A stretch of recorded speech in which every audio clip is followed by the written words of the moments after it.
Okay. Well, let's get preliminaries over. Who comes? The preliminaries. Andre said he'd show up later because he has the exam, and so he'll be coming in the middle of the crowd. So we're going to be just doing us right now.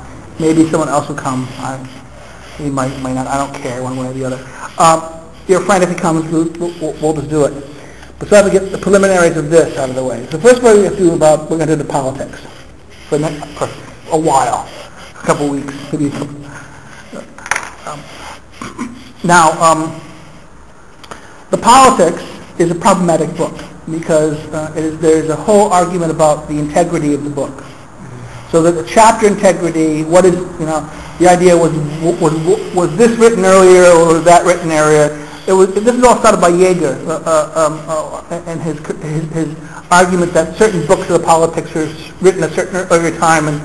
But the problem is we can't know this really. I mean, it's also not helped by the fact that the last sentence in Book 3 is the first sentence of traditionally Book 7. The argument was that therefore this suggested that Book 7 was in fact connected right after Book 3.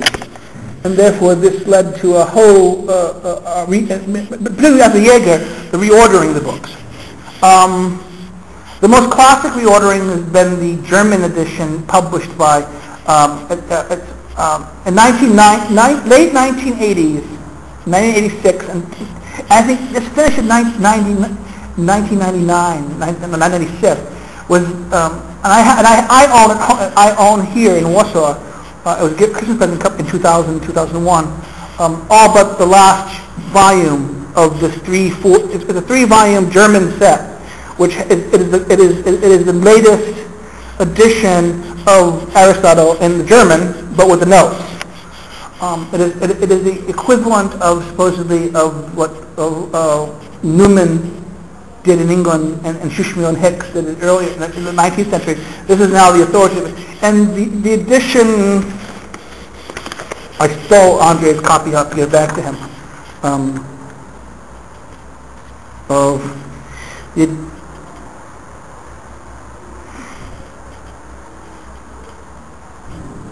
let's see, I'm first trying to remember. My brain is getting old.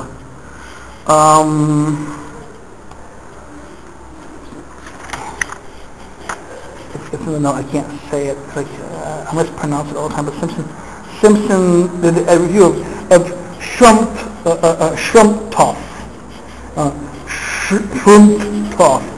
his Aristotle's Politics. And the thing about this is that he's found reordering, he reorders the book. Now, in English translation, the traditional translation, the first predominant, there's a lot of English translations in the right at the turn of the century. In fact, like the 1900s. In the founding period, there's like several editions of English translations, like 2 or 3 new words. In fact, we know that there's one that very much influenced the American writers. The one at Jefferson's library, and it was very common that even Adams and several people had this edition. So that there's an argument about there's an interesting argument about the first English translations. What were they? The first English translations were mostly in this. At the time of the 15th century, the first English translations were derived from the Latin, from Malbrich's translation. It was only like at the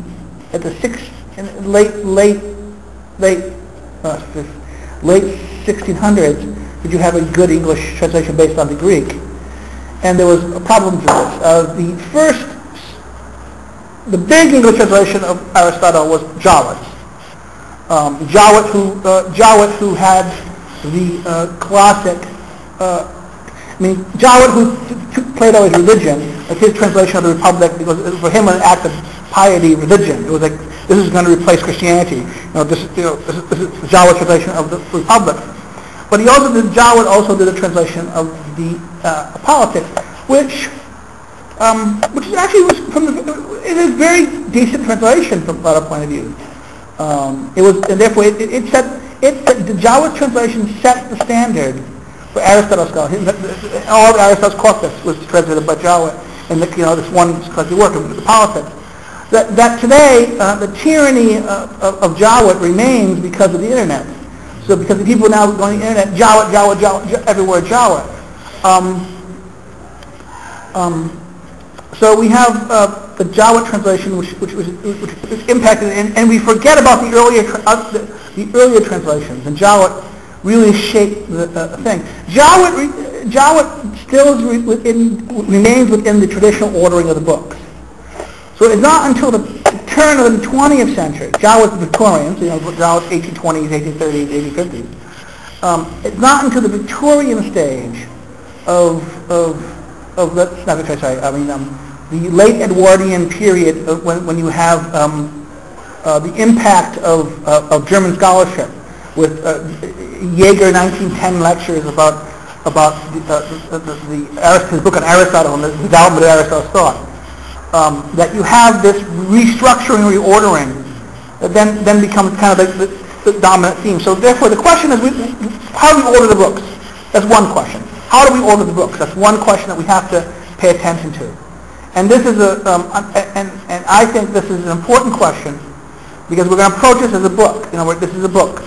This is a book of author. Second of all, the big problem we have here is editorial control. Editorial control.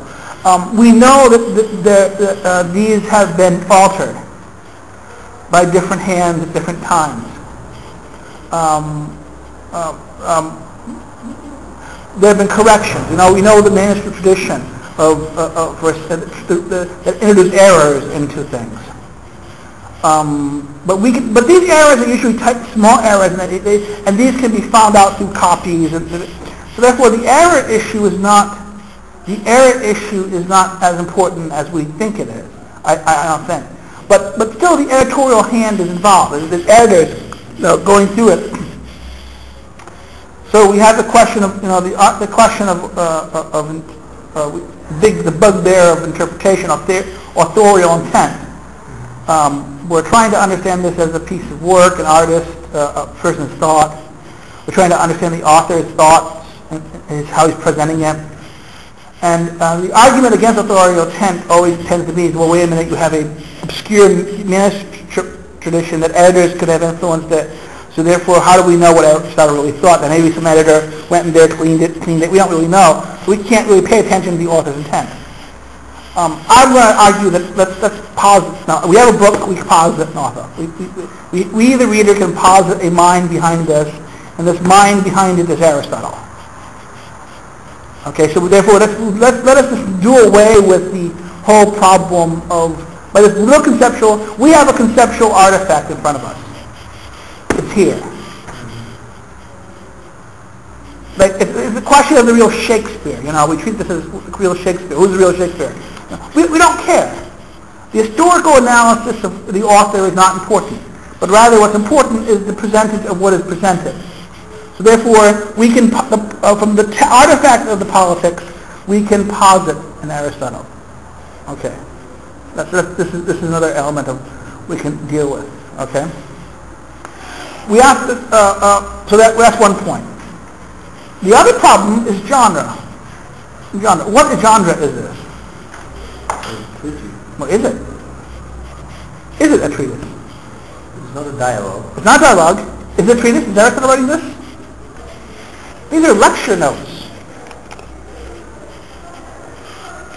The equivalent of what is going on here is Heidegger lecture notes, or Foucault's lecture notes, the transcriptions of his lectures in classes, where the students... did Aristotle write this? No, these are taking notes from people who took notes.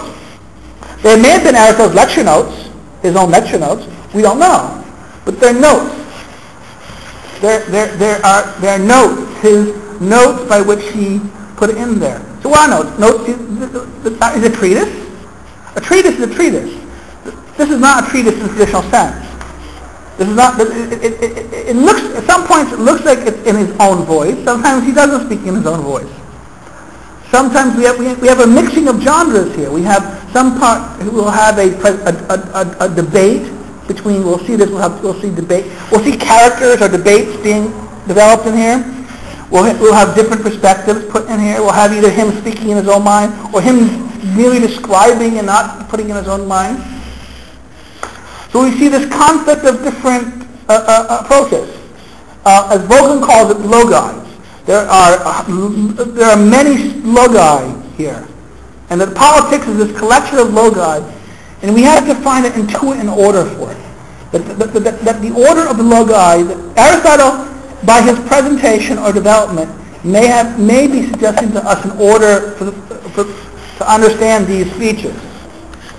So therefore, if the logi is a simple random logi that we can just pick discussion A and discussion B and they're not relevant or tied to each other, then the ordering of the books are necessarily important. But if the logi are ordered in the structure, then the structure and ordering of the books are important. So we have to pay attention to the order and structure. We have to pay attention to the tradition of editorial control and editorial mishaps, and we have to pay attention to the question of genre, the type of style being used. Okay, that's a nice background. The second background we have to deal with is this is the architect. In a lot of ways, this book is an architectonic, or the book that shapes other books thinking about politics. Aristotle's Politics is so fundamental in this regard. And ironically, when he's writing it, he's speaking of what is the focus of his analysis, is the polis. But he's writing at a time when the polis has ceased to be as a relevant political entity. He's writing at a time of Philip Macedon's crushing defeat of the Greek, of the Greek cities, of Thebes, of Athens, and how basically now, instead of the free cities of Greece, you have puppet states of Macedon. And for a book of objective political science, supposedly, we have this argument. What is this? What is going on in the politics? Is it value-free political science? Is it? Is it best regime? Is it a presentation of the best city, as the Republic is intuited, and therefore this is some kind of prescriptive book about, or argument about what is the best political order, or is it this kind of mere description? Is it like a Thucydidean description of history, or is it? So what is the goal of politics? Okay. If Socrates can be said to be the father of political philosophy by being the first philosopher to seriously question or address the human things, Aristotle could be said to be the first political scientist. That's a cross. Yes. I think this is correct, because Aristotle applies what he applied to the human biology, human things, his biology, the biological works. Remember the biology works? He just looked at, he sorted out the different species into species, and then subspecies, and then looked at the nature of things, right? Aristotle's biological way of looking at the human biology or animal biology, and his movement of animals and history of animals, just looking at the different animals and types of animals, about the nature of how they are, that the application of the four causes, to them, looking at their motion, looking at the movement of animals, looking at these, and then looking at the typology he creates of different animal species and types. Now, we could argue that this is kind of like the politics that is also. So there is also the other question about is this, so that's one thing, Aristotle the political scientist, Aristotle the first political scientist, Aristotle the father of comparative, not only of political science, but the father of comparative politics, in the sense that he offers, by his comparing of states and the differences, and he offers a measure of comparison. How do we compare other states? So you have the father of political scientists, the father of comparative politics. And this is important. Now, from a point of view from in America in the 20th century, late 1980s and 90s, following the collapse of the post-behavioralist revolution, comparative political science is in a crisis. Comparative political science has been in a conceptual crisis because of the promise of grand theory, of the promise of of systems theory or structural analysis, or from what's the famous guy who just Gabriel Almond's universal systems theory. That collapsed.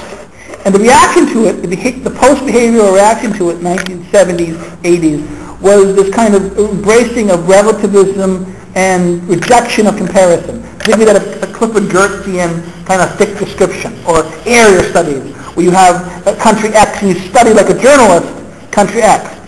You can't have a comparative structure that approach the denying of grand theory in comparative politics. This led to kind of a, can comparative politics happen? So therefore, the usefulness, in one sense, that if Aristotle can be, at a time of crisis, perhaps going back to the origins of comparative politics would be useful. So therefore, this is another reason why Aristotle is kind of essential to us. The father of comparative politics. Does he offer a comparative politics, a solution out of the current conceptual crisis? That he can address the concerns of, let's say, the people who argue that the system theory was too meaningless, that it could be used everywhere. Like the example of the system theory is a comparison of political behavior of the Soviet system versus the American system. What happened was that it tended to equivocate two different systems and understand that voting behavior in Russia or decision-making behavior in Russia was identical to decision-making behavior in a free society. The value-free approach of political science, the crisis of this.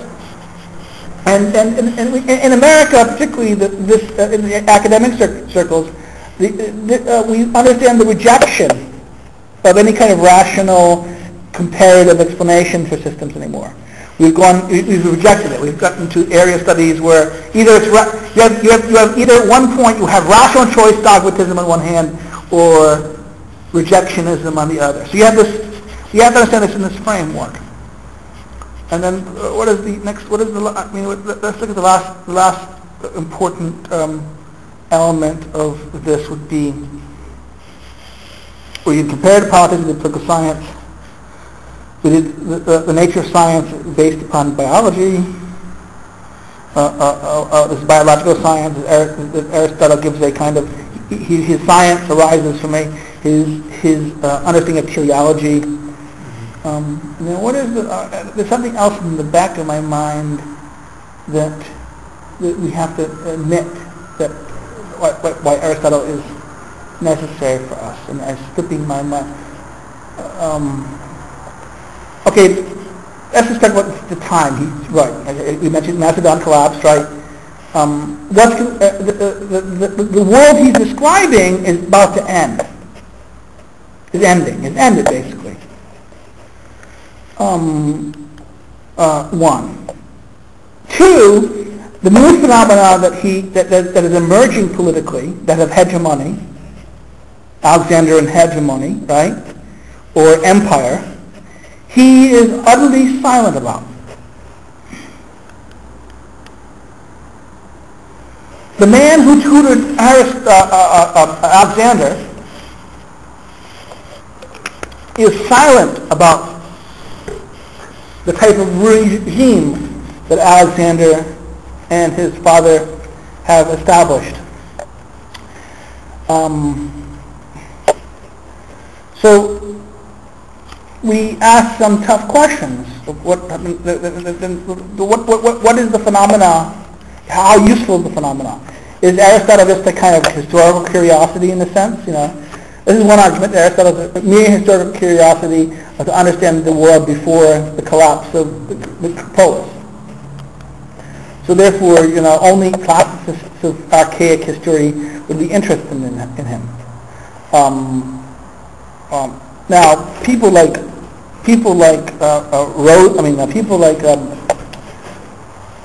Charlotte disagrees. Aristotle has universal truths, values. Okay, the Aristotle remember the last. The controversy. At the end of Nicomachean Ethics, there is the promise of the discussion of legislation.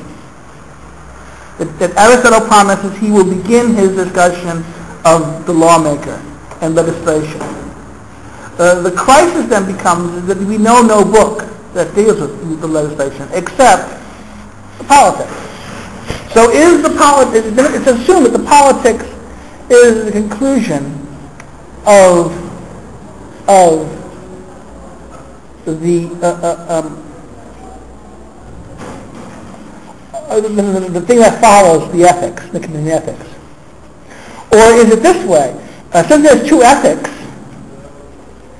the Eudemian ethics and the Nicomachean ethics, which are similar but dissimilar, that may have been different written, the argument may have been written for different audiences or different, there's the earlier one, late one controversy. There's the theory that I suggested of different audiences. Remember, there's Eudemia, happiness ethics, and Nicomachean to the son.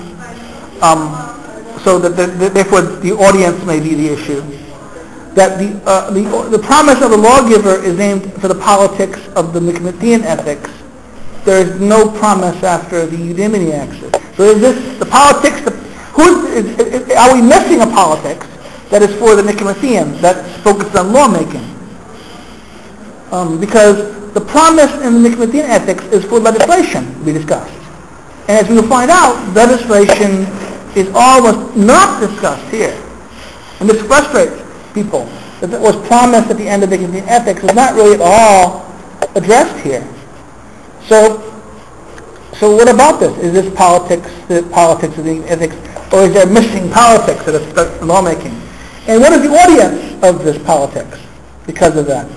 Is it if the audience of the Nicomachean ethics are, if you compare the Nicomachean, I've done this in studies, reading it.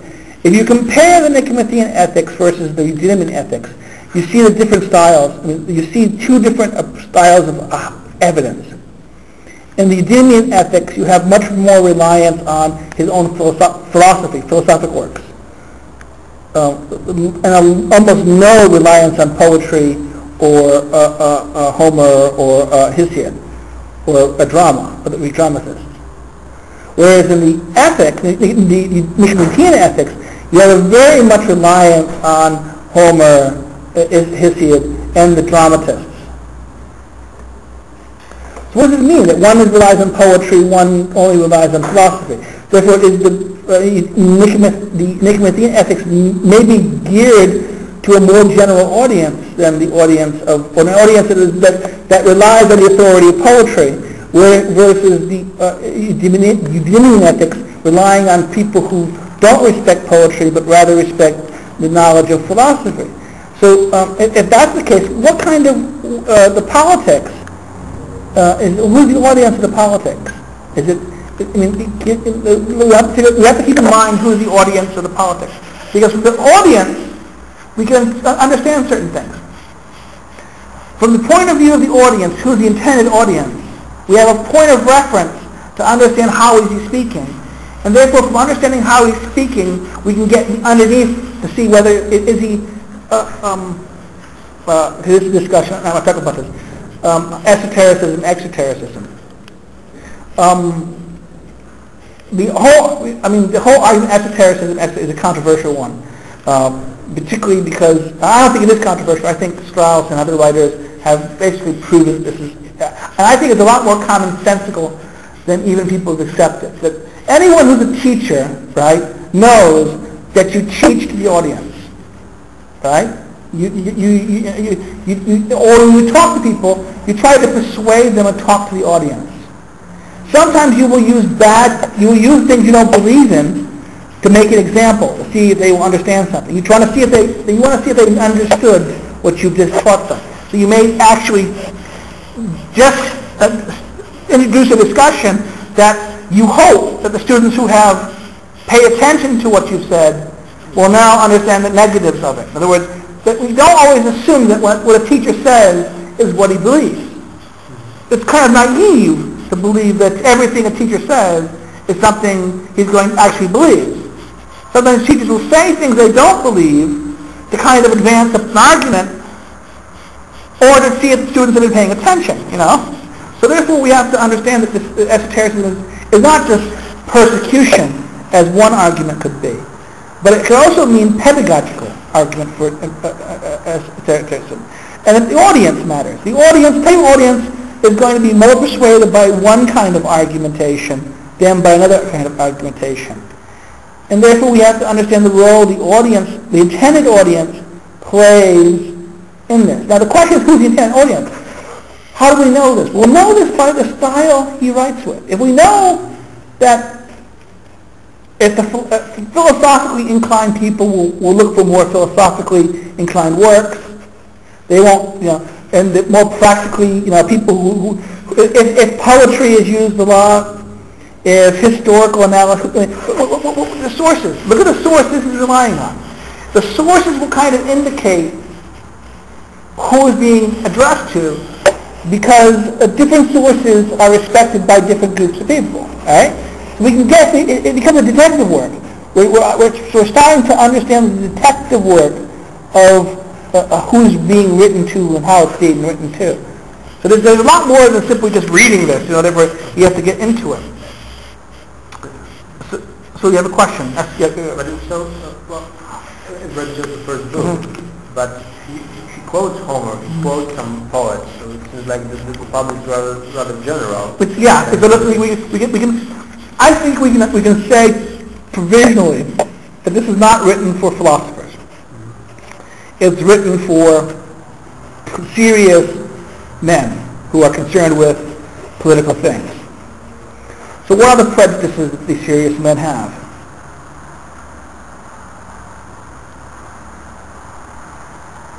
What is the prejudices of these political men will have? These serious men of politics. I mean, Aristotle even says in ethics, what is one of the things about politics? Who can learn politics better, young or old? He says, remember? Old, he will say old, the elderly. Older people are better, will have more knowledge about politics than younger people. It's experience, because politics rises from experience. Through living one's life and experience, one has a better set of, so we have a problem, because the politics person is a person who values what? Experience. Who distrusts what? Novelty. What else he does distrust? Reforms. Well, not necessarily reforms, but he distrusts thinkers. Yeah, abstract philosophy. Abstract. So so therefore, if you're going to address this kind of person, you can't talk big speaking. You can't talk. You have to talk a language that a politician can understand, and politicos. Okay, let's do the Greek word. I don't like this rug for one reason. I'm going to wreck the rug like when doing this. I'm going to be a very bad boy.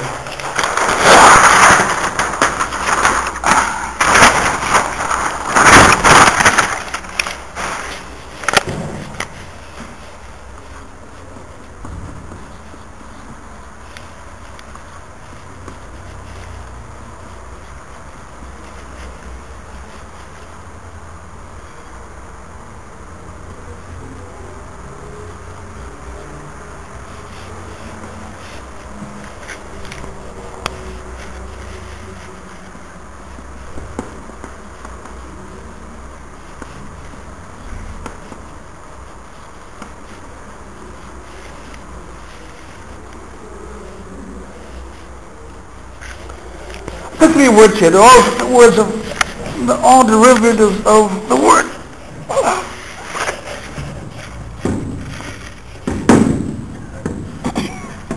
They're all derivatives of the word politics.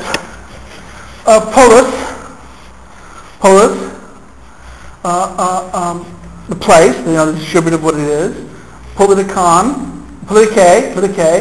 This is politics, the activity. That's eta at the end. And politikos, os. See, eta, you can tell this is a thing. This is an activity. It's an a feminine. It's a feminine thing. So the doing. Os is a masculine ending, or if it was feminine, it would be politikos would be political politician or statesman. We have this problem. We have this lovely. What is the difference between the famous joke? What is the difference between a statesman and a politician? We see politicians. We say these are low, right? Politicians are seen as low, kind of like lepers, and the parliamentarians, And statesmen are elevated and wonderful, right? There's a famous joke in America. A statesman is a politician who's been dead for a while. Okay? I think this joke is more true. I think what happens is that we denigrate. There's a denigration in the modern world between statesmen and politicians. We denigrate politicians. Aristotle, the word politikos, there's no distinction of high and low. They're politikos. So therefore, instead of some translators love translating this as statesman, because it elevates in the mind of the English. The English ear, when it hears statesman, it says, "Oh, elevated." I like to say politician. Okay? And politicae, is this politics or political science? Is it the doing or the studying? It can be both. In fact, in the ethics, it's the politicae, studying politicae. In politics also, they'll be mentioned as the studying. So the doing and the studying, these are two different things. We have to ask the question, is politics an art, therefore? If it's a doing, is it an art? Is it a techne? Let's recover our, difference between techne, phonesis, and these elements in here, and understand these questions. So these are some of the kind of predominant concerns we have. So let us, any questions, or let's stop for a second to think about it. You have any questions or issues? Okay. Let's start.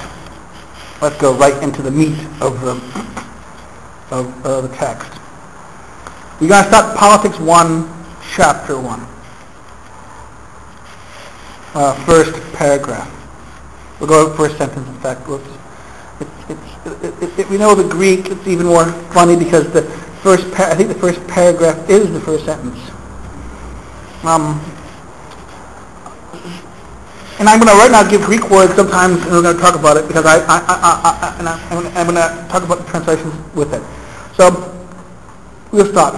Since we see that every polis is some sort of koinonia, and that every koinonia is constituted for the sake of some good, for everyone does everything for the sake of what is held to be good, it is clear that all koinonias aim at some good, and that the koinonia that is most authoritative of all and embraces all the others does so particularly, and aims at the most authoritative good of all, period.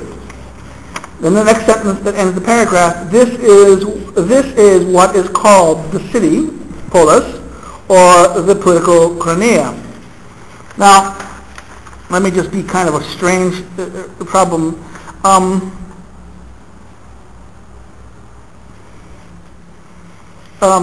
Now,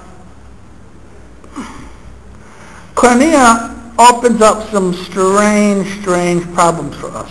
The first, koinonia, what does it mean? Koinonia has meant, the most common word for koinonia was associations. In fact, how do we spell this? Koinonia. N or N-I? N-I-A. It's N-I-A. This is the transliteration. In the Greek, it's... I'll go to the Greek. In the Greek, it's K... Marker, go away.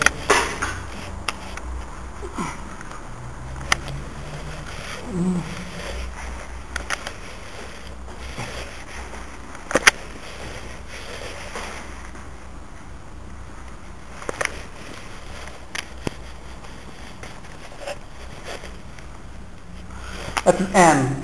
V is an N. Omega. That's an N also.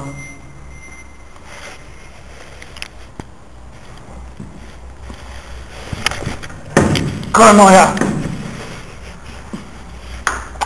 Now, koinonia, the church, in the Christian communities, the early congregations, the koinonia, the congregation, the early building, gathering of people. Koinonia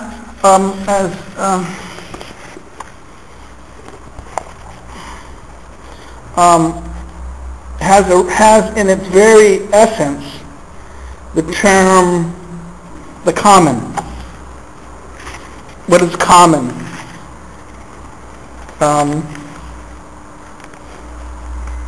A sharing emphasis.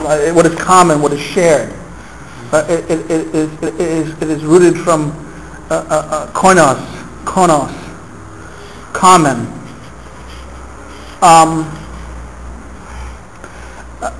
Jowett translated associations for a long time as associations. Associations is a little placid because associations imply a total free association. In other words, it's open. Kiwanis Club, or Knights Columbus, or Bob Bowling League. Common in the association for and associations for whatever reason. But in a way, there is an element of this kind. It has this in it. Community, but community has a public community. Is a community also has a sense of organic. It's not voluntary. Community has a little bit of organic sense. You're born into it. It's rare. It's an accidental element. It may be an element of choice, but it has history. It has memory. So that's community. Community has that thing. Kahn's Lord picks partnership, and throughout his translation here that we're using here, he uses partnership. Now, I personally, in my book, I attack it. I think this reflects his attempt to show that Kahn's Lord, following some of his friends, Wayne Ambler and others, want to argue that the city is not natural. The argument is that the city naturalness of the city argument is an exoteric teaching. There's this whole argument: is the city natural? The argument is in chapter 2 we'll run into the naturalist argument. Is it believable, or is a possibility? One is it's a blunder. That's the famous blunder argument. Or is it an intended blunder or unintended blunder? The Ambler and crowd argues as an intended blunder.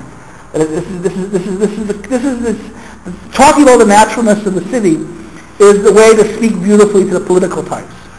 I'm not going to embrace that necessarily, but I'll mention it because I think, and if his translation of koinonia is a way to stack the deck, because partnership implies what? What does the word partner imply? People ride them with you. No, partner implies in English has a very specific meaning. A partner is a legal contract. People who enter and form contractual relationships. So partnership, by its very usage, implies a contractual relationship. And therefore suggests what? A social contract. Which therefore understands that therefore human association is completely voluntary. The community has this element that implies both the voluntary and the involuntary. Association is like partnership because it assumes kind of total voluntary elements, whereas a partnership implies contractual elements. Association does not. One can argue why Jowett. I have a theory. This is one of my things. I should write on this someday. And it's called the interpretations of Aristotle by the translations. Every translation is an interpretation. Okay, Jowett's translation is an interpretation for the Victorian world. For the Victorian world.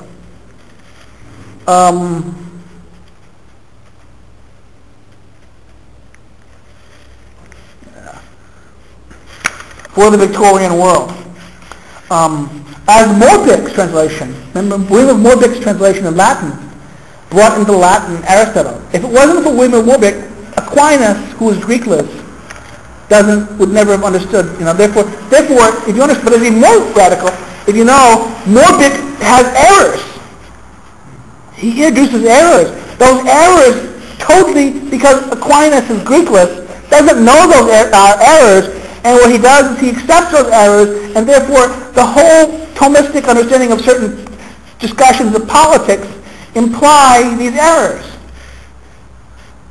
And therefore we have this kind of weird situation where because of a misunderstanding or an error, because Thomas does not know the Greek, he's relying on a translation, and this is very common in understanding. We often too rely on the translations. So therefore certain translations become important. Like, I really doubt that the founding fathers really read Greek well. If they read Greek, it would be rough. They knew Latin, they knew French. But Greek, that'd be, maybe they know some, but it was very difficult. The politics they read was usually translations. So therefore, often we have to ask, how good were those translations? How faithful were those translations? So therefore, the question we must confront is any translation is faithfulness and intention. So the word association, starting with association, this has certain assumptions in here. I would argue Jawet's association is part and parcel with a modern bias. The modern bias is that the first modern bias is what? Let's look at this. Let's look at the history of political thought. The history of political thought assumes that there's no break in the history of philosophy. The history of philosophy is one succession. Ironically, this is the case. You look at all histories of political philosophy before the Strauss students. For the most part, everyone assumes that all the histories is one. It's evolutionary development. That you have Aristotle, Plato, and Aristotle developed that are a little better than Plato. Then Aquinas, medieval, a little better than that. Then all of a sudden Locke comes out, and Hobbes and Locke, they improve upon that. And then Kant and Hegel improved upon that. And then finally, there's like this kind of stage development of thought. At every stage is an improvement or progress in our understanding of politics. That's one, and this is a modern bias. It assumes a continuity. But if you look at the early moderns, like Machiavelli, Hobbes, they are rejecting, and Descartes, they are saying, no, everything before me are idiots, crap, not worth studying, wrong, leads to chaos and error. No, I'm creating something new, and this is the new thing. So we have to ask, why is that there is an ancient and modern break? Clearly, from the point of view of the early modern thinkers, we see this modern break. We see it. It's clear. It is there. But why is it forgotten? We have to ask ourselves, right? Why in the 19th century we have people quite willing... This is a separate question, but we have to ask this. Because if we approach the politics assuming there's no break, we don't understand things. And therefore we will miss. We won't see the big problem of partnership being koinonia being called partnership, or koinonia being called association. You see, association is chosen by Jawet because he is part of that generation who's trying to forget the breach between ancient and modern, and to take the modern, trying to read the moderns backwards into time. So given the modern conception that politics is what? Human association is completely voluntary. So therefore the concept of association is totally voluntary. So therefore the harmless translation of koinonia as association has fundamental modern assumptions, as is partnership. When Lord translates koinonia as partnership, because in English partnership has strict concepts of contract.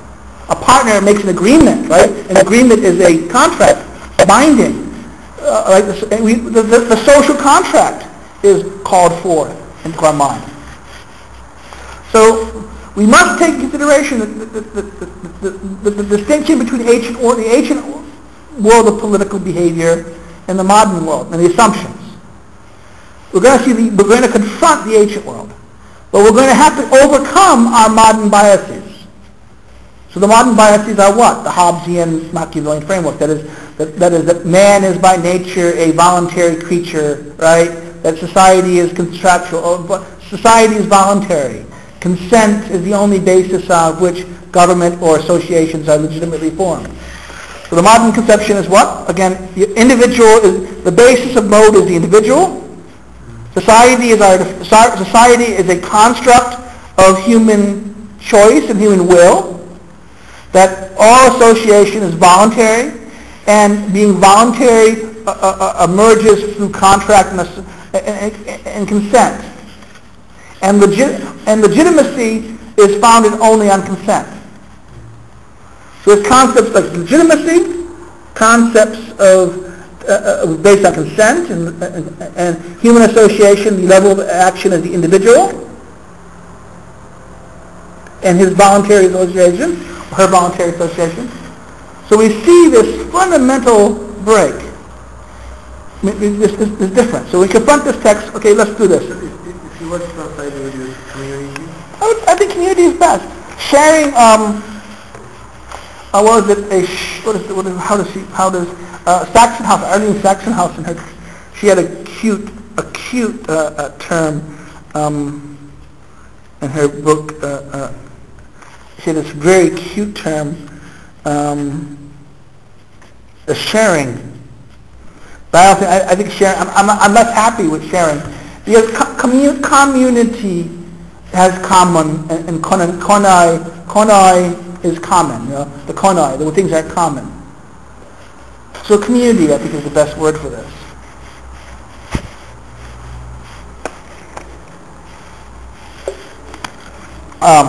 So let's but the first paragraph has a certain assumption. Okay, now we took hernia. Now let's confront the next problem, polis. What is meant by polis? Most translators translate this as either three things. All right? There's four ways we go about this. We can not translate it. We just leave polis. I'm more tempted to do that.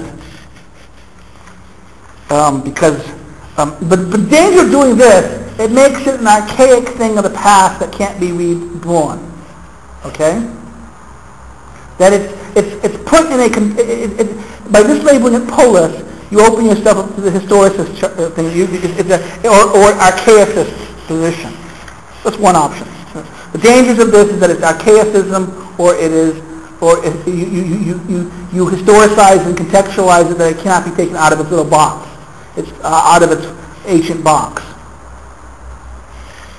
The second thing is we can do the classic one that even Jawa and everyone is state. Okay.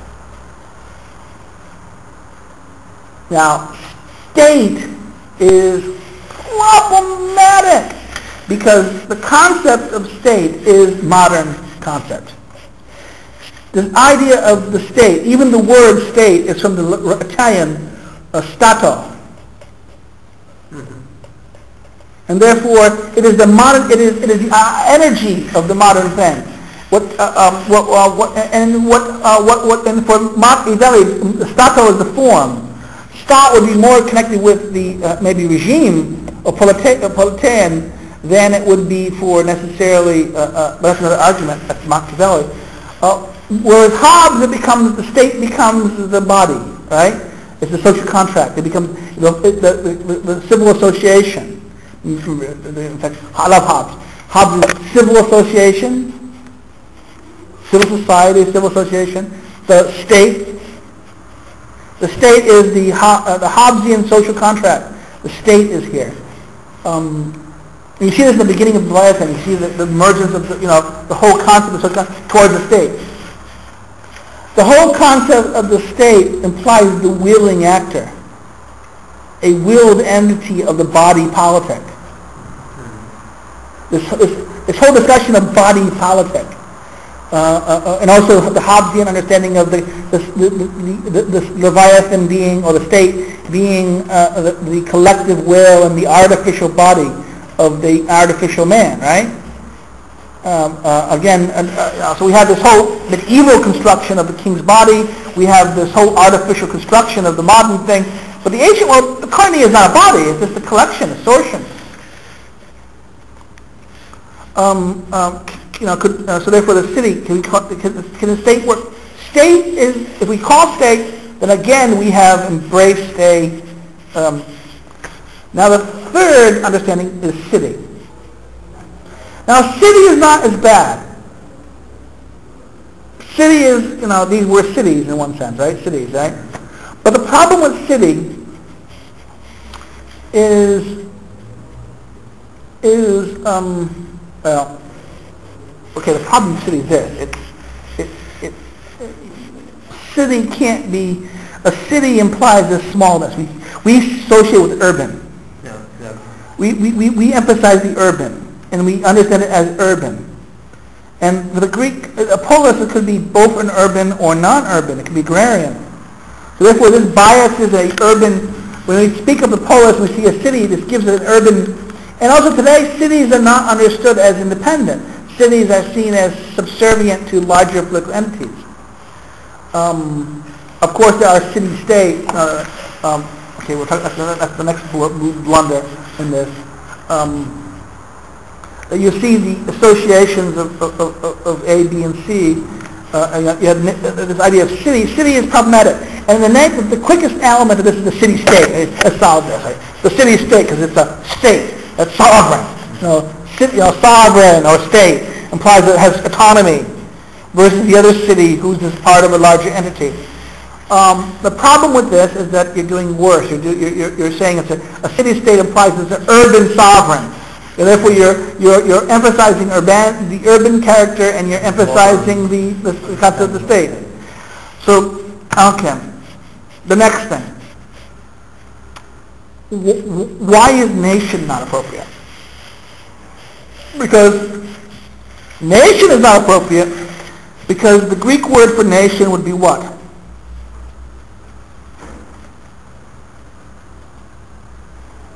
What are nations? Okay. And the Greeks have a word for this. It's called ethnoi. And the Greeks, and Aristotle refers to the ethnoi. The ethnoi are not political. The ethnoi is not political because there's no polis.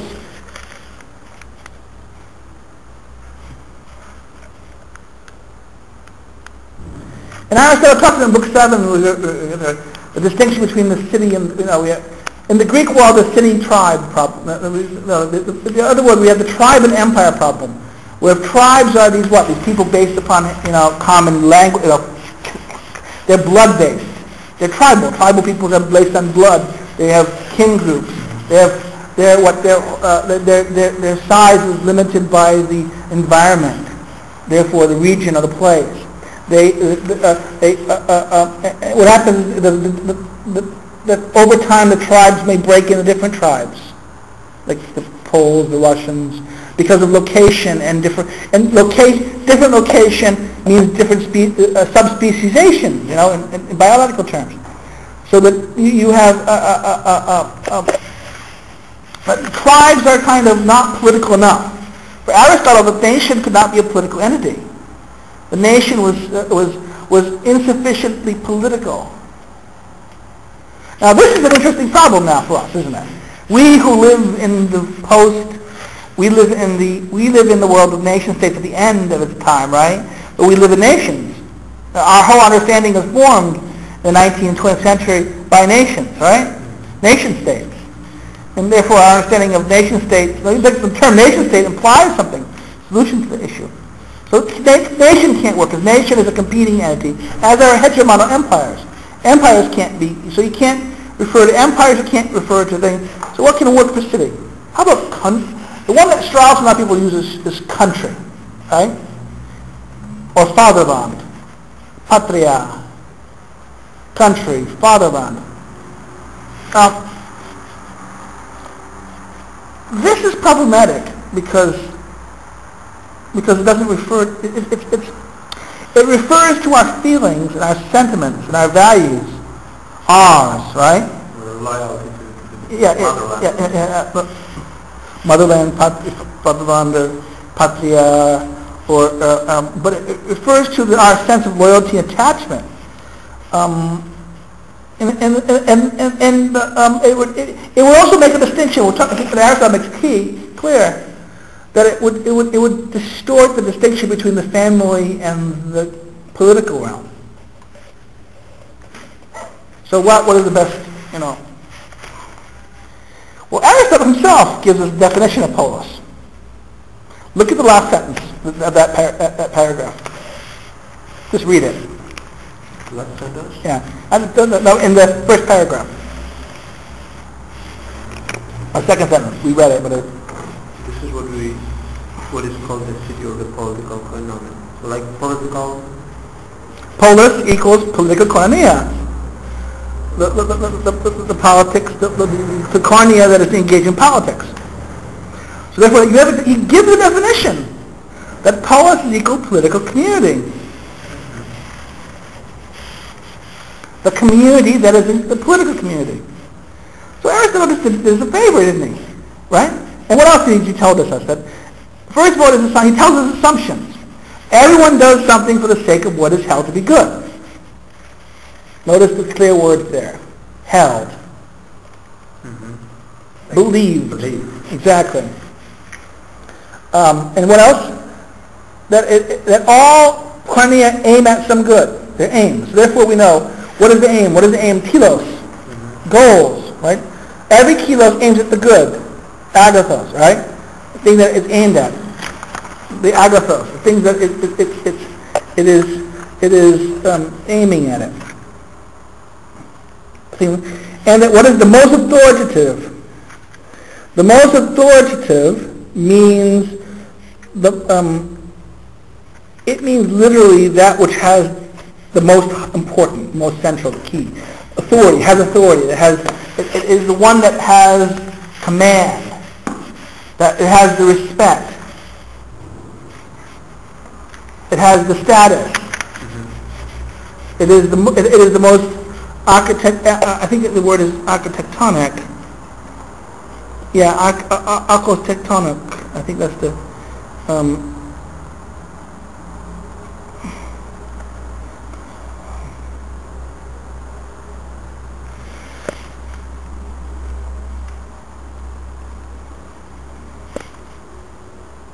No, Pateos, Kalabayos, De, Kai, De, Kalipos, Peneton, and Kalipos, NAPC, Philippines, and Elas. It's not, it's Usitanic art, guys.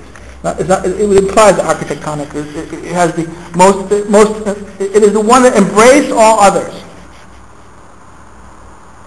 So if the political community is the community that embraces all other communities. All other communities, it is the one here, and all the other communities are part of it. Mm-hmm. That all the other things are part of it. The political community is here, all the other communities are inferior or parts to it. And it's like it's a part of broader understanding of reality by Aristotle, that everything consists of smaller parts, and by understanding those small parts we become, we can help to understand, but be careful. The part whole problem. To understand the part in terms of its own self may not necessarily understand the whole. Mm-hmm. So they're parts, but they're parts in light of the whole. The whole is the political community. Okay, now let's look into an exemption. Okay, on paragraph 2 he starts, those who suppose that the same person is expert in politicae, political rule, kingly rule. I think he uses, if I'm correct here, it is basileikos, con. So it's politikeon, basileikon, and okonomikos,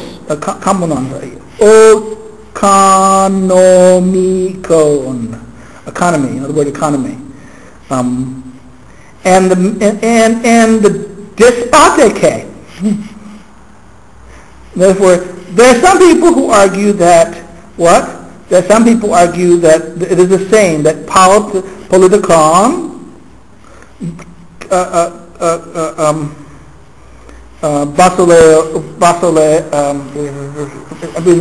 basileokon,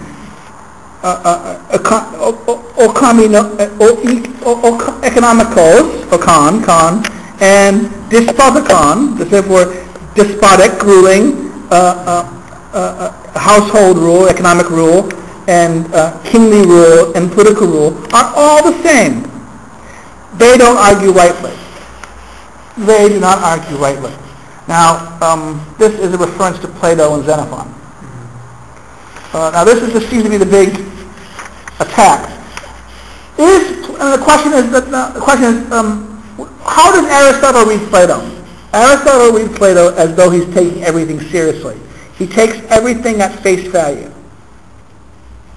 So can we say that, does Aristotle really agree? No, he's accepting the face value of it. Because the audience may accept the face value of it. So does it mean that Aristotle only understood the face value of it? No. But we have to assume right now there's a criticism of Aristotle, Plato and Xenophon by Aristotle. Because why? They argue that these things are the same. Let's distinguish it between kingly rule, political rule, kingly rule, household rule, or economic rule, and despotic. Okay. This is mastery, despotic. For they considered each of these differences in the multitude of the fewness of those rules, and not in kind. So what is meant by this? This is meant that they argue that size matters. Size matters. It's all about size. That what is it? The smallest unit is the family. The second, then the household management. The management of slaves is the despotic rule. A little bigger, more than that. Or is it, maybe the opposite way around. Maybe despotic K is smaller than household management. Parental rule is rule of parents, family. Household management embraces what? The economics of the management, also children, raising and caring of children.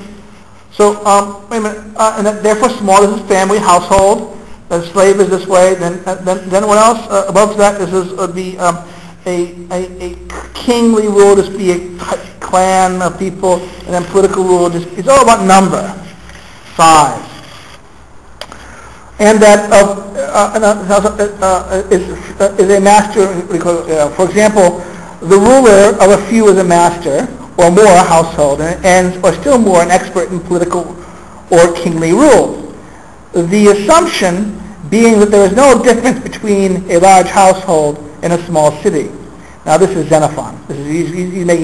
He's pointing to Xenophon Economicos, the economic theory of Socrates. The assumption is that there is no distinction between a household and a small city. And as for the experts in political or kingly rule, they consider an expert in kingly rule one who is in charge of himself, and in political rule one who is on the basis of the precepts of this sort of science, rules and ruled in turn. Okay, wait a minute. But he makes a distinction now of a sudden. It's a wonderful distinction. Okay, those who argue about mastery and economics versus political rule, this is about size. But the distinguish between kingly rule and political rule is what? Between one who rules on his own authority. And one who is because of skills. Not skills, because of rules. And his rules in turn. Who is on the basis of the precepts of this sort of science, rules and rules in turn. In other words, they rule and rule in turn. Now, if politics is about ruling and ruling in turn, if kingship, the question now is, let's stop here for a second. Now, he seems to reject the previous thing. Is he going to reject this? We're assuming he's rejecting everything, but careful now, because we'll find out, is this not a distinction between kingship and political rule? Yeah, self-government. To rule and rule in turn. So therefore, we have to pay attention here, but the next sentence is, but these things are not true. So why is it not true? It's not true because these things are not true because they seem to be the same. And the only thing that distinguishes kingship, and that is the difference between being ruled, but ruling oneself, I rule myself, I'm the king, I'm in charge, and being ruling and choice. In other words, there's movement of offices. This will be clear to our investigating in accordance with the normal sort of inquiry. Now, what is by this meant? Normal sort of inquiry. This is the thing that's been bothering everyone. This has caused more problems to the text of Aristotle than anything else. There are those who argue this means the analytical, in its analytics. The posture, and therefore then they get frustrated that, wait a minute, by that analysis, this whole paragraph 1 is contradiction. You'll have these pains in the ass. I met this one guy I've known him for 5 years, who would, he's kicked me off of the discussion group because he would go through the politics showing that Aristotle was making all these logical fallacies. And I'm saying here, come on, Aristotle's not that dumb. Why is he making these? Therefore, the argument would be that the logical fallacies would then be proof that either he's either inferior in knowledge, or that it's esoteric. This is a whole. Therefore, the philosopher would see through this discussion and know this is just this big speaking for the sake of the politicos, and therefore the philosopher really shouldn't take this kind of thing seriously. But you can't have real. This is all ranking. But what is meant by a normal sort of investigation of inquiry? Now, I would say, given the audience, right? What is their normal sort of inquiry? And how do the audience? If he's saying our normal sort of inquiry, is he he's associating himself with the audience. And he's saying, what is a normal sort of inquiry that this kind of people are going with? Practical, very experiential, practical. Also, commonsensical. Commonsensical, exactly. I think this is the way to approach this, and understanding what is meant by him here. Now let's go look at the next sentence. This is For just as it is necessary elsewhere to divide a compound into its uncompounded elements, as these are the smallest parts of the whole, so too by investigating what the city is composed of, we shall gain a better view concerning those other kind of rulers as well, both as to how they differ from one another, and as to whether there is some expertise characteristics of an art that can be acquired in connection with each of these mentioned. Okay. Here he sets a task. This last paragraph, he sets the task of Book 2. This is he foretells the project of Book 1. The book, it is an investigation what city is composed of. The parts and the wholes, right? And how they differ from one another. And how does the parts and the whole differ from one another? We're going to investigate the parts of the whole and understand the whole in light of the parts. Now, the whole attempt here to understand the whole in light of the parts will be, and the success of this will determine the validity of the usefulness for his book. The second thing he does what? He said he asked the question, is there going to be some kind of expertise character of an art that will what? That can be acquired in order to rule? Is there some art to rule it? Is there a techne? Art now. Is there a technique of ruling?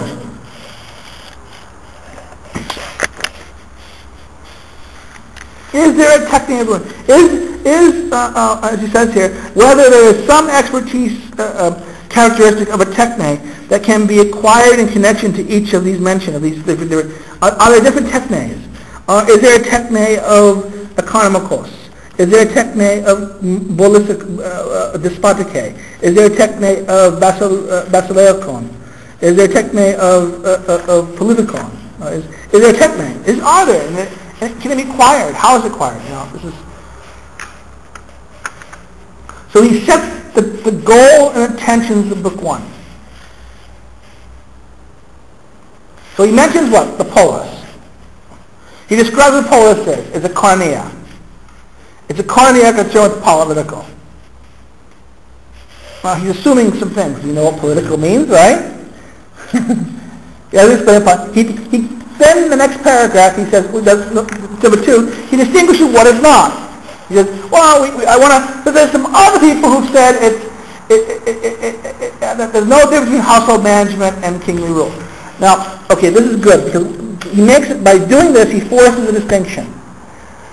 Right now, we can know that Filmer is totally wrong. When Richard Filmer, Sir Richard, in his Patriarcha, argues that, and he tries to rely on Aristotle arguing for the rule of fathers. We know from a point of view that this is absurd because this is a massive misreading of this. Because those who argue that the father don't argue rightly, right? Those who argue these are similar don't argue rightly. So, patriarchy is not political. Political rule and patriarchy is not the same thing. Now, this does not deny that patriarchy doesn't exist. Or patriarchy as a social phenomenon is not a valid political construction. But he's dismissing that the different types of rule. There are different types of rule. That these are distinct types of rule. And that each type of rule is being distinct, has a distinct nature and distinct what? And remember the 4 things. It deals with different subjects, material, formal, efficient, and final. The causes. It has different material, matter, different goal, different reason why it came into being, in different form. The 4 causes are important to understand these things. Therefore, the political rule has a type of rule. And we must distinguish the type of rule versus the type of thing being ruled. So what is the household rule? Manages the household, right? Economikos manages the okos, the household. The household has different parts. And we talk about this. Book 1 will focus on the household, a lot of it. Then what else? The mastery, despotikos. Despotikos refers to, what is despotikos mastered? Slave. So what about the king, basileikon, and what is this? And kingly rule and political rule? What do they rule? A king rules subjects, and a politikon rules citizens. Free men.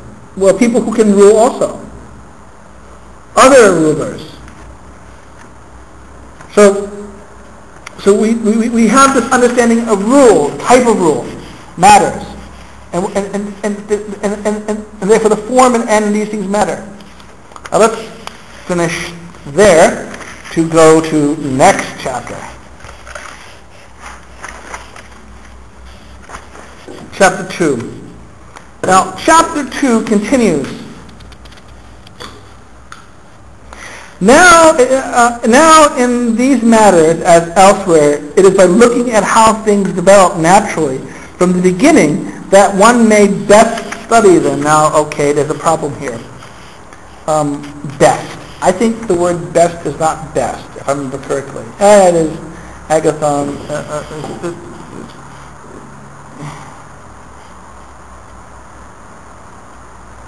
Best. Agathon.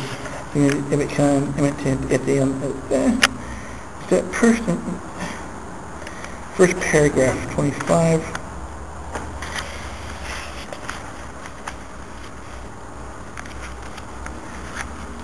Okay, first is RK. arche, which is the beginning. For the beginning? How from the beginning? Yeah, okay, I knew that. It's keleatheus. I mean, the best in here refers to, I think, the best here refers to a very, I think it's a beautiful. This is what okay. Now we may, in these matters as elsewhere, now in these matters as elsewhere, it is by looking at how things develop naturally, grow, right? From the arche, the beginning, start. That one may study them best. Now, this is what I love about this. So this is that nice double irony here.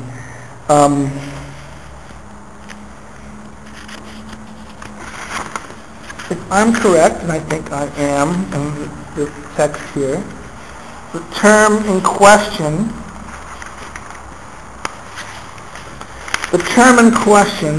becomes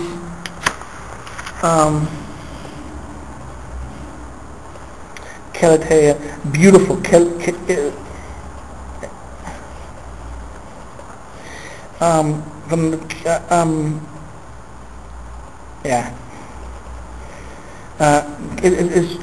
It is kilos. May be described as therefore what is grows, right? What arises can be understood beautifully. Now we understand this now. He translates best because it is using a superlative, most beautifully. The word is put in the adjective kalos is put in its superlative form, in a form of superlative, but not in a traditional superlative form of kalos. Would be agathos, would be, the visuals kalos, agathos best, But for some reason he didn't do that. They didn't put agathos. He puts it in a form of kalos, kalilist at the end of it. It's K-A-L-L-I-S-T with a breathing mark at the end. That's the name.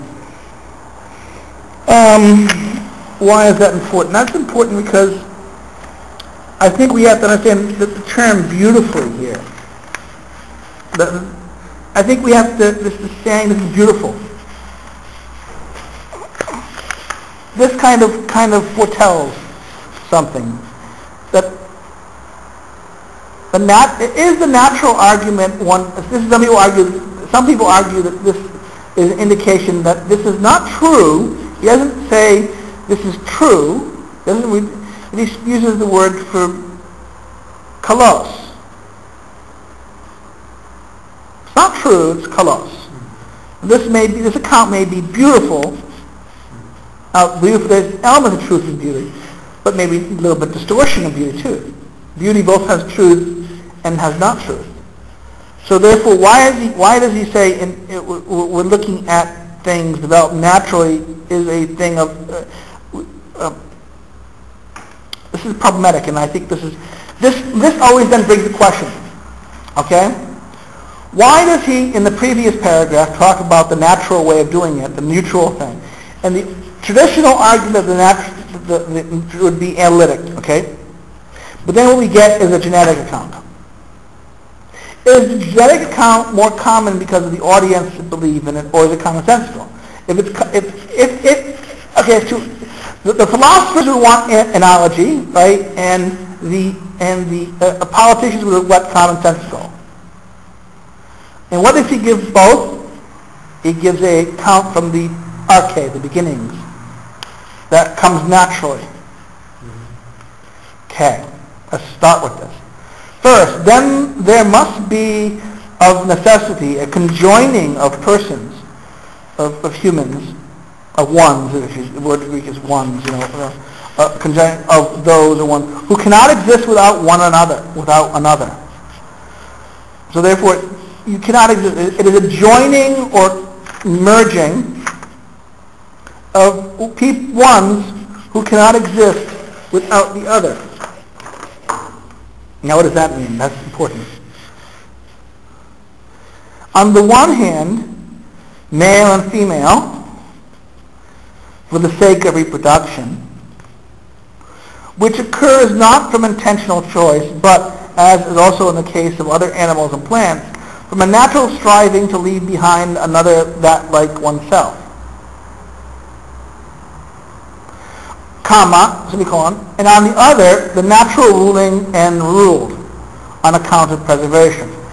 So, he starts out that there's two reasons nature seems to have two instincts about why things conjoin. Why do things conjoin together?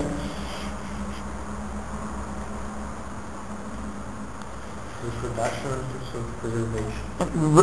So preservation and conjoining, reproduction means because of the plant sex, blah, blah, blah, blah. And conjoining means, preservation means, how does he say it? He says the naturally ruling and the naturally ruled, for the sake of, therefore, okay. The naturally ruled and natural ruling. So the natural account assumes what? That people urged for reproduction. So to what degree is politics about reproduction? If politics is about reproduction, then how is it a lie to argue that the household and the city are same in kind then? You could say that animals and plants also have politics. It was just to that. But we can argue they do. I mean, but reproduction, that reproduction is matter. If reproduction is the basis of politics, right, is the reason why people associate in politics, then you could not say that the household and the polis differ in kind. So we have one problem. Second thing is naturally ruled and ruling. Naturally ruling and ruled. This would imply that there are, by nature, people who should be ruled and should be ruled. Therefore, this would deny what? If that was true, and if that was the basis of natural politics, what would this deny? It would deny the notion of equality. And also would deny the idea of politicos. That would, the idea of politicos, the political rule is the rule of being people, citizens, those who can rule and rule in turn. This would deny that citizenship is possible, isn't it? That if there's naturally ruled, are the naturally ruled citizens? But can they only be subjects?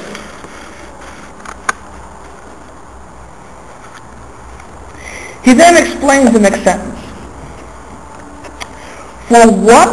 For that which can foresee with the mind is the naturally ruling and naturally mastering element. Despate quesos. Mastery. Every time you see mastery, think despotic. Naturally mastering element, part. Which, while that which can do these with the body is while that which can do these things with the body is the naturally ruled and slave. Notice that he brings the word slave in. And slave. So therefore the ruling body is what? Where is he going here? He's going to the notion of mind. The mind does what? The mind foresees and knows. But the part that does not foresee but can carry out is the ruled element. So as the mind rules the body, this assumes what? That knowledge is power. Now knowledge has control. Therefore knowledge has mastery. The mastery is knowledge, it assumes here. Okay? And the thing without mastery but power is the slave.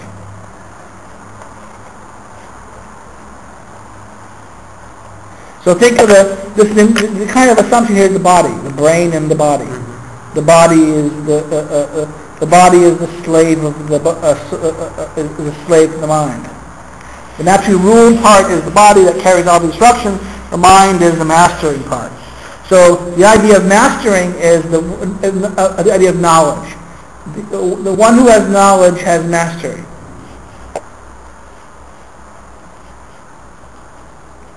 Okay. Now look at this. This is hence the same thing is advantageous for the master and slave. Okay, advantageous. This is the problem. Lord loves this word advantageous.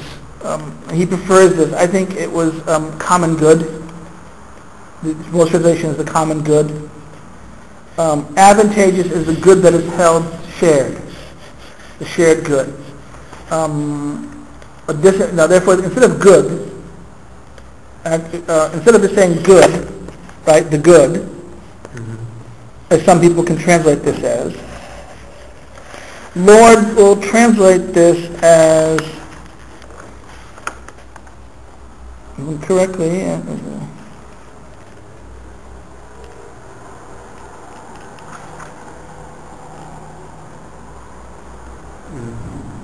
I think that this meaning of common good is also here in Polish translation. Yeah, because most translations, like interests of the master and slave are in unison, are compatible.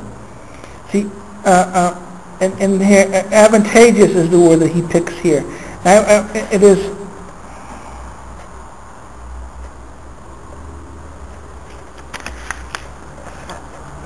it will be paragraph 3, okay, and then, yeah, and he does it purposefully. He wants to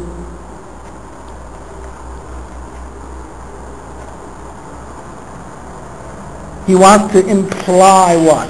He's trying to imply something here. He's trying to, you have to be careful with translation. I think the traditional translation is common good. And I think we have to be careful because common good implies a sacrificial. Advantageous implies what? Benefit. And therefore this beneficial. What is good for us is beneficial. Not utilitarian, but beneficial. That we lower, we're trying to get rid of the moral tone. We have to try to get out of the moral, this overly moral good, the good is, what is the good in Plato? It's an idea, right? The idea of the good. Remember? The eidos of the good. The form of the good, right? It's out there. Where advantageous is between what is better and what is worse. But the thing that is commonly good is that commonly advantageous in this sense. Therefore, he wants to get us away from the good as this outside thing, from getting the good that is immediate to us. The good that is experiential, of benefit and harm. So advantageous is, so the same thing, the master and the slave has the same thing as advantageous. The master and slave are tied together. Particularly if the master is the ruling element and the slave is, maybe the qualification here is the previous line, logic. You can't separate two. You can't pull the sentence, this is a danger. People will say, see, masters and slaves are, have a person can point to Aristotle and say, Aristotle says that the masters and slaves have same interests. Or not interests, but what advantages in both? But this is because the master is understood here as being the naturally ruling, and the slave is the naturally ruled. Notice the next sentence. This is a clause in the Greek.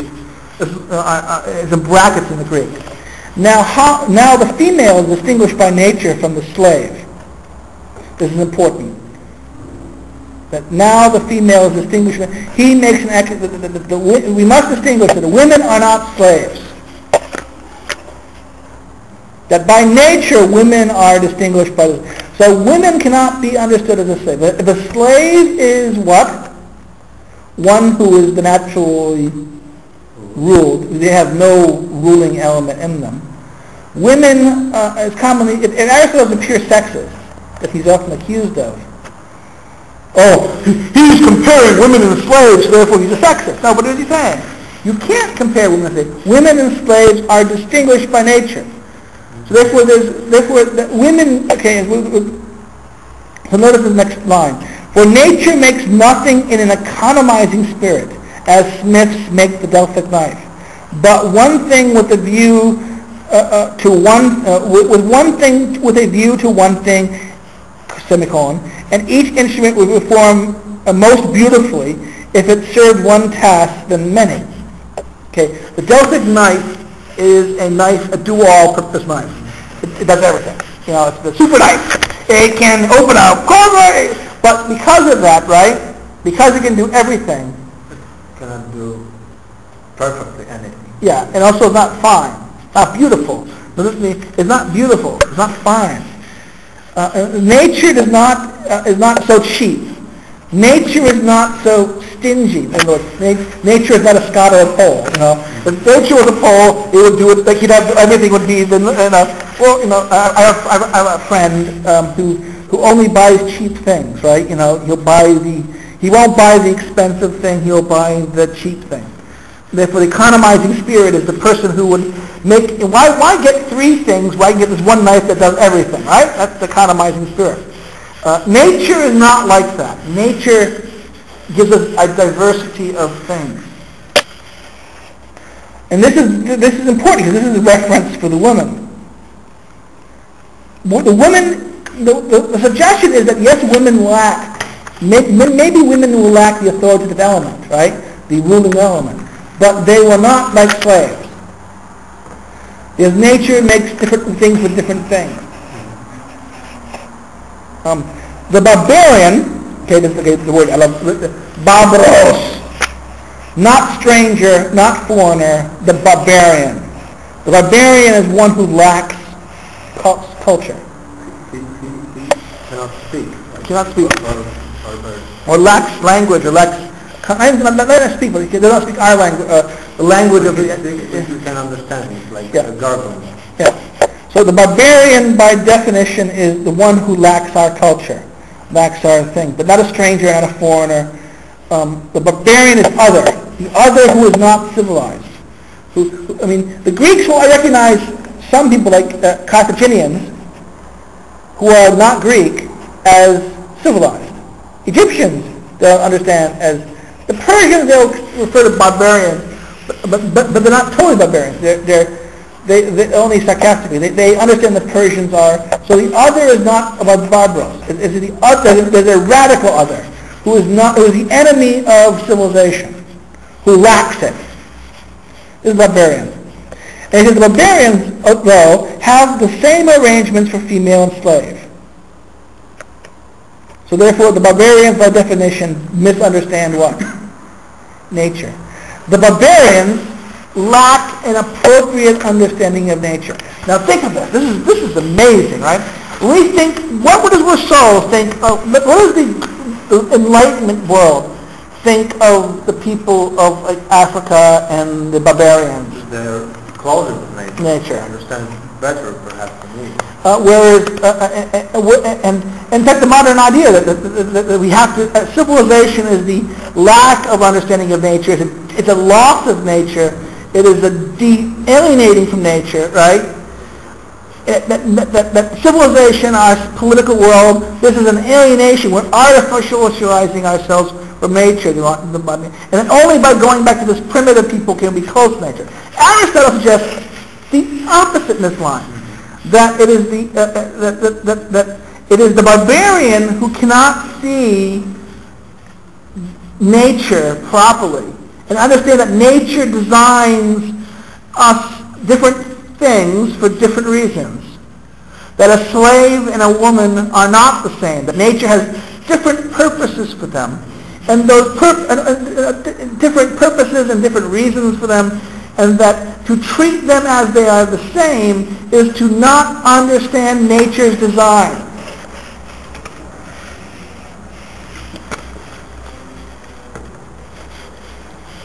You see the nature of design issue here, which is important. For the reason for this is that they have no naturally ruling element with them. The koinonia of man and woman is that of the female slave and the male slave. This is why the poets say it is fitting for the Greeks to rule the barbarians. The assumption being that barbarians and slaves are by nature the same thing. Okay, yeah, this is important. This is what Aristotle's racist. Aristotle's racist. Oh, he's a sexist, but he's a racist. In this paragraph. Okay, first of all, let's talk about this. The reason for this is that they have no naturally ruling element.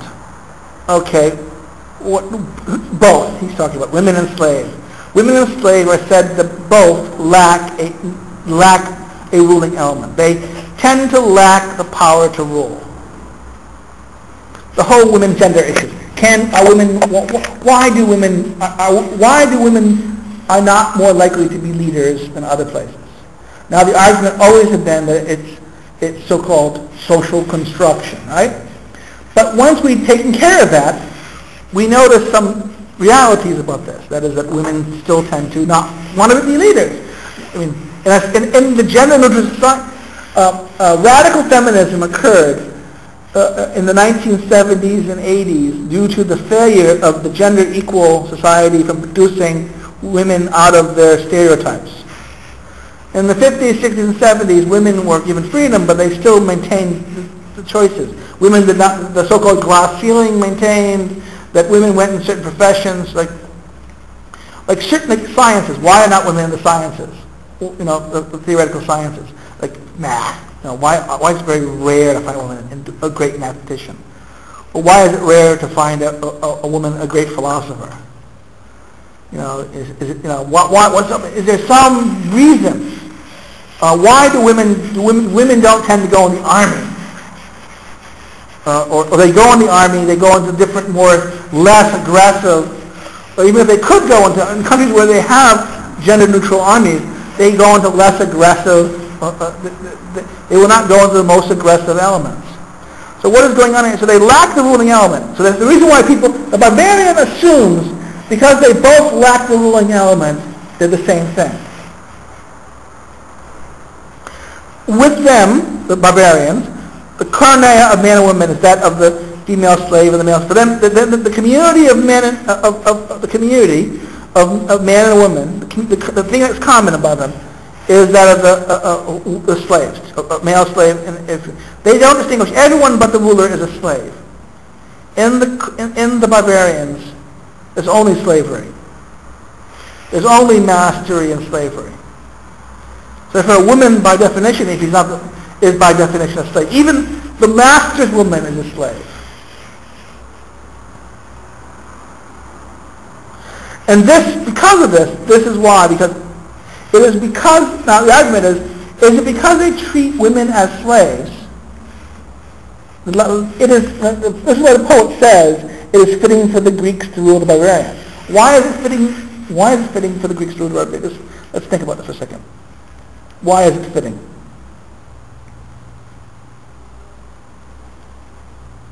If the Greek can't distinguish the barbarian, the barbarian can't distinguish the woman from the slave, is that because he doesn't understand the nature of things?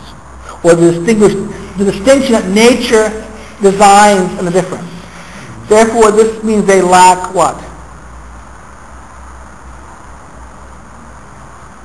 They lack the capacity to know. They lack the capacity to have wisdom to know the nature of things. And not lacking the capacity to know the nature of things means they lack what? Foresight. And what is the distinction between naturally ruled and natural ruled? Those whose naturally ruling foresight. Mm-hmm. And the ones who lack foresight are naturally ruled.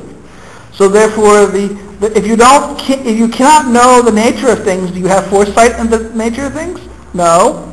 So the barbarian lacks foresight, and therefore the barbarian, by his nature, it is therefore fitting for the Greek who knows nature or has foresight to rule over those who lack foresight.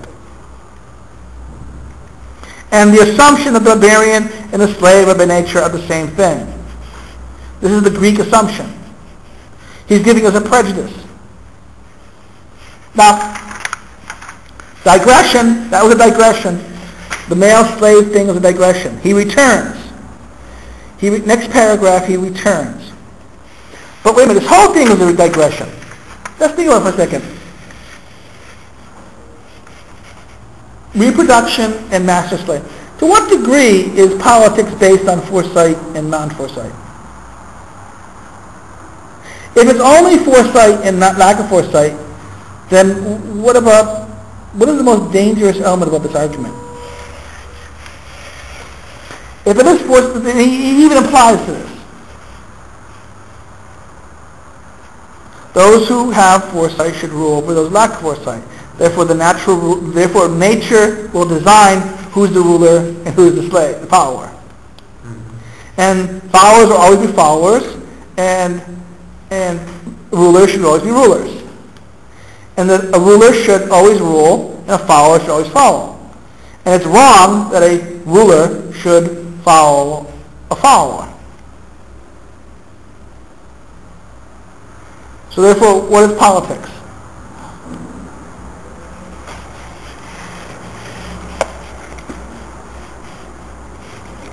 A naturally ruling, and a naturally following. Wait a minute. Do this. Do you feel uncomfortable with that? That would be a very... Too simple, right? Yeah, very simple, but also even determinism.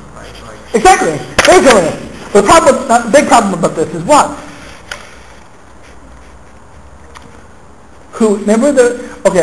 Just remember this about the natural slave problem. When we get to the natural slave, is it obvious who's the ruler? Can we see the naturally ruling? Can we see the naturally ruled? Is it visible to the eye who is naturally ruling and who is naturally ruled? Can we know? Therefore, if this is the truth, right? If politics is only the naturally ruled ruling over the naturally ruled, naturally ruler ruling versus natural. If that's politics, then the whole political problem we face is what? One of epistemology. How to find those who are naturally traditionally to be rulers. Who is the rulers and who are the followers? And we just have to know who's the ruler, and this, therefore, the problem is epistemology. The epistemological problem of knowing is now the political problem. But this is kind of a little too simple, isn't it? So we sit here. Okay, let me stop and think here. What is not said? Let's look at what is not said.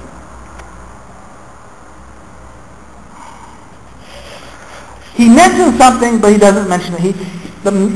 He mentions man and woman, right? But this only mentions reproduction. He didn't talk about reproduction. Is there something about man and woman? Is man and woman urge to get together for reproduction? It's a sex urge. But does that make them stay together? No. Okay. You can just fuck and then leave, right? Therefore, it's not an animal that happens. Why does man and woman stay together? Is there something in the relationship of man and woman staying together that produces children, but doesn't necessarily produce children? Is there something about that joining together that Aristotle does something? He plays a game here. He does it purposely, I think. I think he wants to make you think. He puts it here and he gives you a thing. I'm going to argue that book 1 is a failure. Not because Aristotle's an idiot, but because Aristotle wants to show that the family, the household, we cannot understand the whole in light of the part. Whole book 1, as we show in that first paragraph, is to understand the whole, we'll understand the part. The problem with this is that we'll understand the part, we will misunderstand the whole.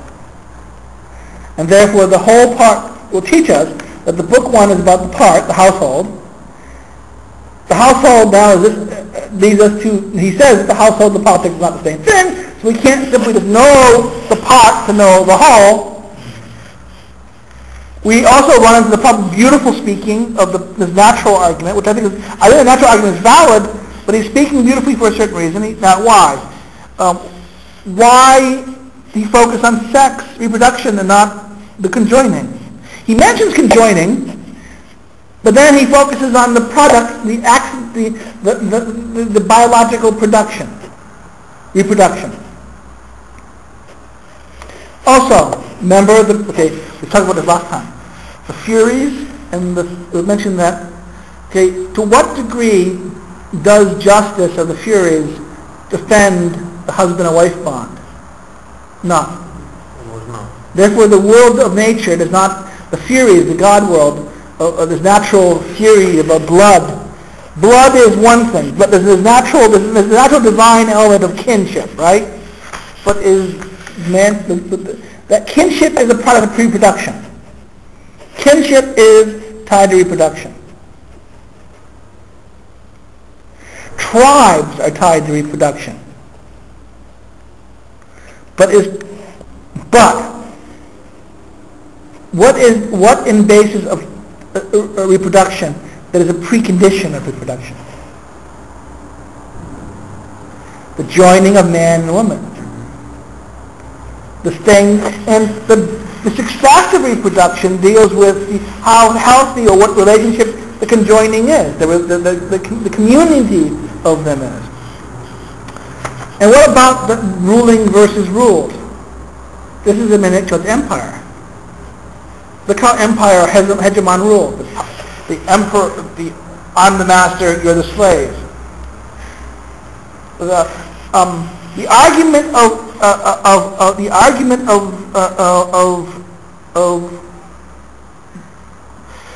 the danger of the argument that, in fact, this is the whole Xenophon Sarapaideia, teaches of the naturally ruling element. If that is the case, if there's a naturally ruled, natural rule, then mastery and politics are the same thing. Despotics and politics are the same. You just have to know it. So therefore, the first thing he does here, and therefore, he gives the argument for the tribe, and he gives the argument for despotic rule, mastering of empire. So therefore, is that what holds the city together? Is it mentioned here? Is that which holds the real polis together, the political community together? Is it mentioned here? It is mentioned here, I believe, but it's not mentioned here. Let's now continue because we return. It's a digression. The part whole thing. He gives us two things. We think they're natural. I'm not sure. I think it is a false start. This is a false start. This is getting us thinking about it. Sometimes we have to start thinking about something and not work to understand the implications. Let's turn to paragraph 5 or at 1252b10. From the two koinonia, from those two koinonia he mentions above. Two koinonia, which is what? The sex and preservation. When the household first arose, and Hesiod's verse is rightly spoken. First a house and a woman and an ox and a plow. For poor persons have an ox instead of a servant or a slave. No, but the problem here is that now the Hesiod text is problematic because you look at the Hesiod text, the woman is a slave. The first thing is a house and this woman's slave and an ox for plowing. The woman is a slave. So the variant Hesiod poem indicates a Greek, the father of the Greek poem, older than, can't distinguish between the slave and the woman. Or is the woman really not the wife? The woman here is not the wife, but the woman who takes care of the house. So that's why she's a slave. A servant. A servant, yeah. So therefore, the reason why there's an ox is the ox is not, he has an ox instead of a servant for the field. The ox cannot be for the servant for the household. So, the household is a koinonia constituted by nature for the daily needs of daily life. Okay, that's the first thing. So koinonia is what a household is. The economical okos is a koinonia constituted by nature, is natural, right? The household is nature to meet daily life, the needs of daily life. Charadamanas calls its members peers of the mass. Epidemus of Crete, the peers of the manger, of the mass. Peers of the mass, the food table, common table. And peers of the manger birthing bed, This is what he gives labels. He labels two thinkers how they understand the household. What is it? The manger. The manger is the birthplace, let the cattle grow. The peers of the mass is is the gathering of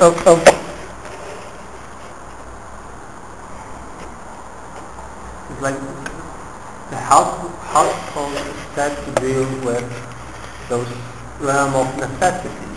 Yep. Also physical Yep. necessities. Yep. That's perhaps the difference between household and the city. Mm-hmm. About politics, something not necessarily. Politics has necessities. Politics, you don't escape necessities also. But the daily needs, the immediate kind of like hand to foot survival needs. It is the immediate needs, he'll say here. The first koinonia arising from the union of several households and for the sake of non-daily needs is the village. By nature, the village seems to be above all an extension of the household. So I have a question. Is by nature the village a separate thing or an extension? So some people argued, I've had this, people argue that he'll talk about the city, right? He'll say the city, the household, and village. The village is a natural thing. But wait a minute, he says here village is what? An extension of household. What is it? It grows from the larger needs. The non-daily needs. It's the union of households for the sake of non-daily needs. It's a community. It is the first community arising from several households. He's union of, joining of there. Anything in brackets in here, this means it's the translation is understanding, because the Greek doesn't necessarily have it's a lot rougher, and therefore we would in English require some kind of concepts to explain. So the village is what? An extension. By nature, the village seems to be above all an extension of the household. So, right? Its members, some of them called milk peers, they are the children and the children's children. Okay, villages and tribes are tied together to a degree. We see the idea of children tied to the family, tied to the children's children. The family is an extension of the household. To what degree is the tribe an extension of the household? He doesn't mention tribes. But let's think of tribes. Given that the tribe is merely just one family or a set of families over kin groups or families of kin groups that are extended. So he's silent about the tribe, but the tribe seems to be associated with what he speaks of the household, of the family, of this village. The village is tied to the more need. So as over time, the family, the household, the families in the village, over time become the tribe. And they occupy, as the village occupies space, as a village occupies a given space, a tribe will occupy a given space. Or may move. This is why cities were at first under kings. And tribes are even now. Nations, he uses nations. tribes are even now. So this is why cities are now, he assumes what? Cities and households are the same. This is why cities were at first under kings. And even nations are even now under kings. Why? Because there's indistinguish between the household and the city. The household, the village, the household becomes the village. And the village grows, and it becomes a lot of people. But is this understanding of the village the same understanding of the village growing as the polis? Is the same understanding of the polis that he mentioned earlier? One, think about that. And two, is this the understanding of kingship? Is the kingship that kingship, that the polis emerges after kingship is addressed? That kingship occurs because of household rule. It grows when the household, the father is no longer, the kings and father are connected, yes. Kings and fathers can be connected because kings and household rules are combined. Okay, let's stop for a second and think about this. Why is the Middle Ages monarchical? Why are monarchies and aristocracies? Because in the Middle Ages, political rule ended, and that what happened in the whole Middle Ages was the reverting to households. What is the local baron? Is nothing more an owner of an estate. That's a household. And there was nothing. A lot of times there was nothing above him, and that his associations were contractual with other ones like him. And then one of those people who owned property would then assert himself over the others, and then have either through force or might or agreement, you have lordship or create this. Or you have a big guy who conquers land and then divides it to his inferior sorts. Therefore, kingship and ownership of land, or household, the property of the household, are tied. Kingship is tied to family of the tribe or the village. So therefore, because of the cities in old, the earliest cities were tied to the household. Because why? Why could be kings and cities tied?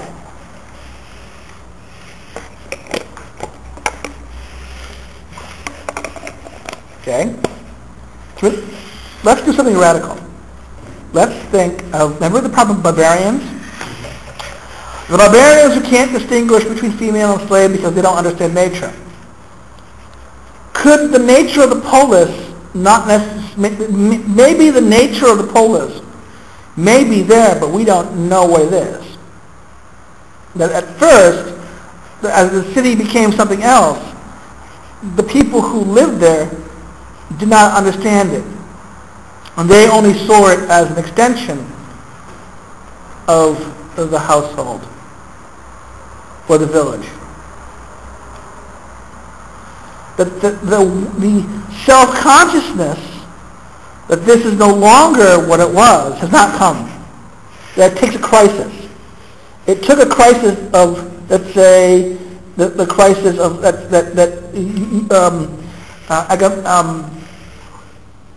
I want to say the Australia trilogy, the Aristotle, what's his name? Aeschylus. Aeschylus is a trilogy, the Aristotle, who gets us to focus on the change from the rise, the birth of the polis, the birth of the political. That you look at Homer world, there's no polises. There's just households of kings.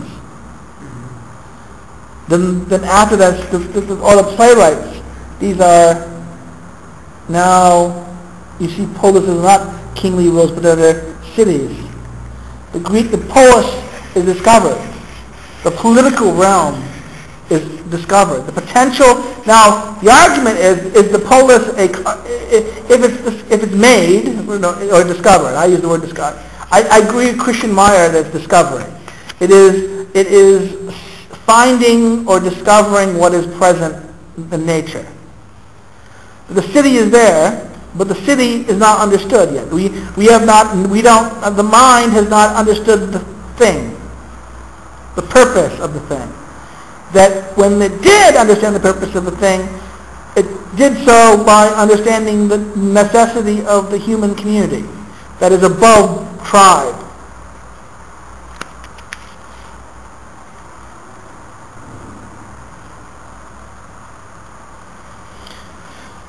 This is the famous line.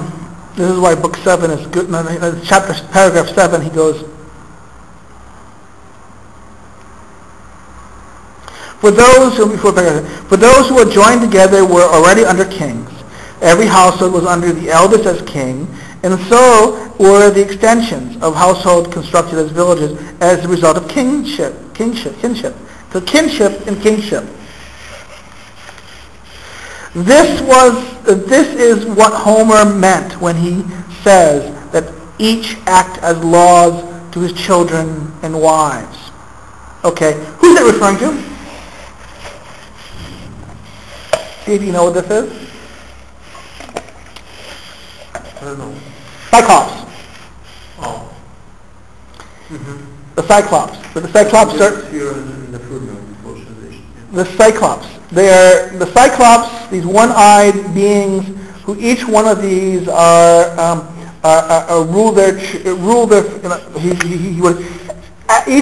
acts as a law to himself and over his wives and children. Okay?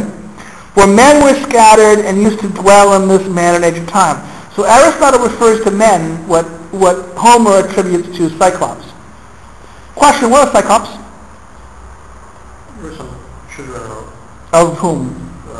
Satan? Not Satan, gods. God. Not Satan. No, I both Satan, the god of the sea. Poseidon. Zeus' brother. Okay, yeah, Poseidon. I have problems with saying in English those names of gods, which I know in Polish. You should have this Polish, this psi is like your, so Poseidon.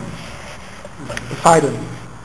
Poseidon, yeah, you said Poseidon's children. Poseidon, okay, remember this, okay? Remember Poseidon. These are, the Cyclops rule themselves how? Rule themselves as individuals, each as a law to himself in ancient times. Okay, let's look at the next sentence. And it is for this reason that all assert that the gods are under a king, because they themselves are under kings now, or were in ancient times. Wait a minute, whoa. So the gods are under a king, because they themselves are under kings now, or were in ancient times. Therefore, because how we're ruled, the gods are ruled. That's one interpretation. But this is why, because we're ruled that way, and we've been ruled that way by family and kin, the gods are the similar way. For human beings assimilate not only the looks of the gods themselves, but their ways of life as well. Notice, this is what?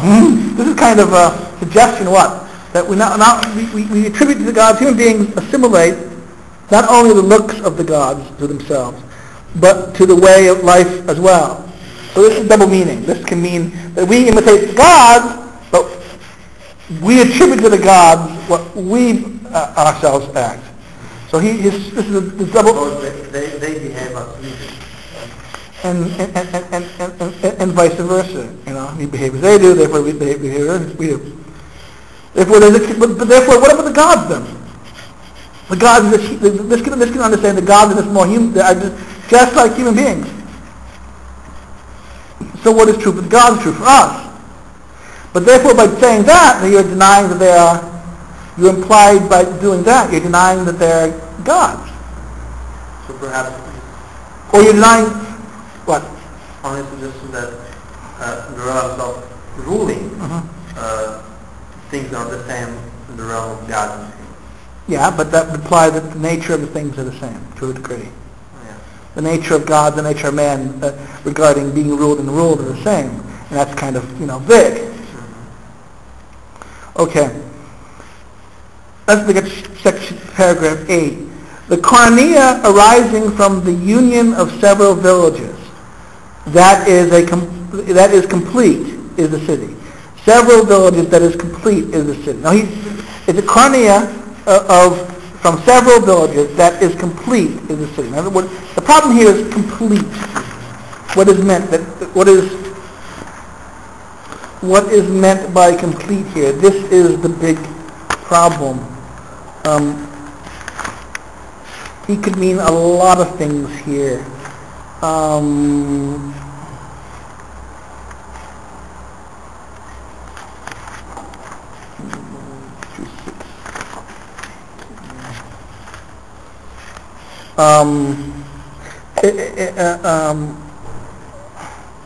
And he uses by complete his whole, uniform. It's like,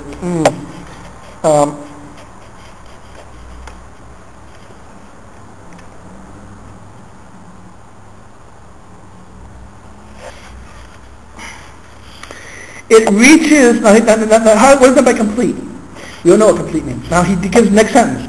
It reaches a level of self-sufficiency, so to speak. And while coming into being for the sake of living, it exists for the sake of living well. Okay. This is important. Okay. What is this thing about, what's completeness? Completeness, it is self-sufficient. Okay, let's stop for a second. What is the concept that distinguishes a state? In international relations theory, what distinguishes Taiwan and, let's say, or some island, and from England, or let's say, they are sovereign. What does sovereign mean? They themselves decide about their politics, and they are not dependent on. Okay.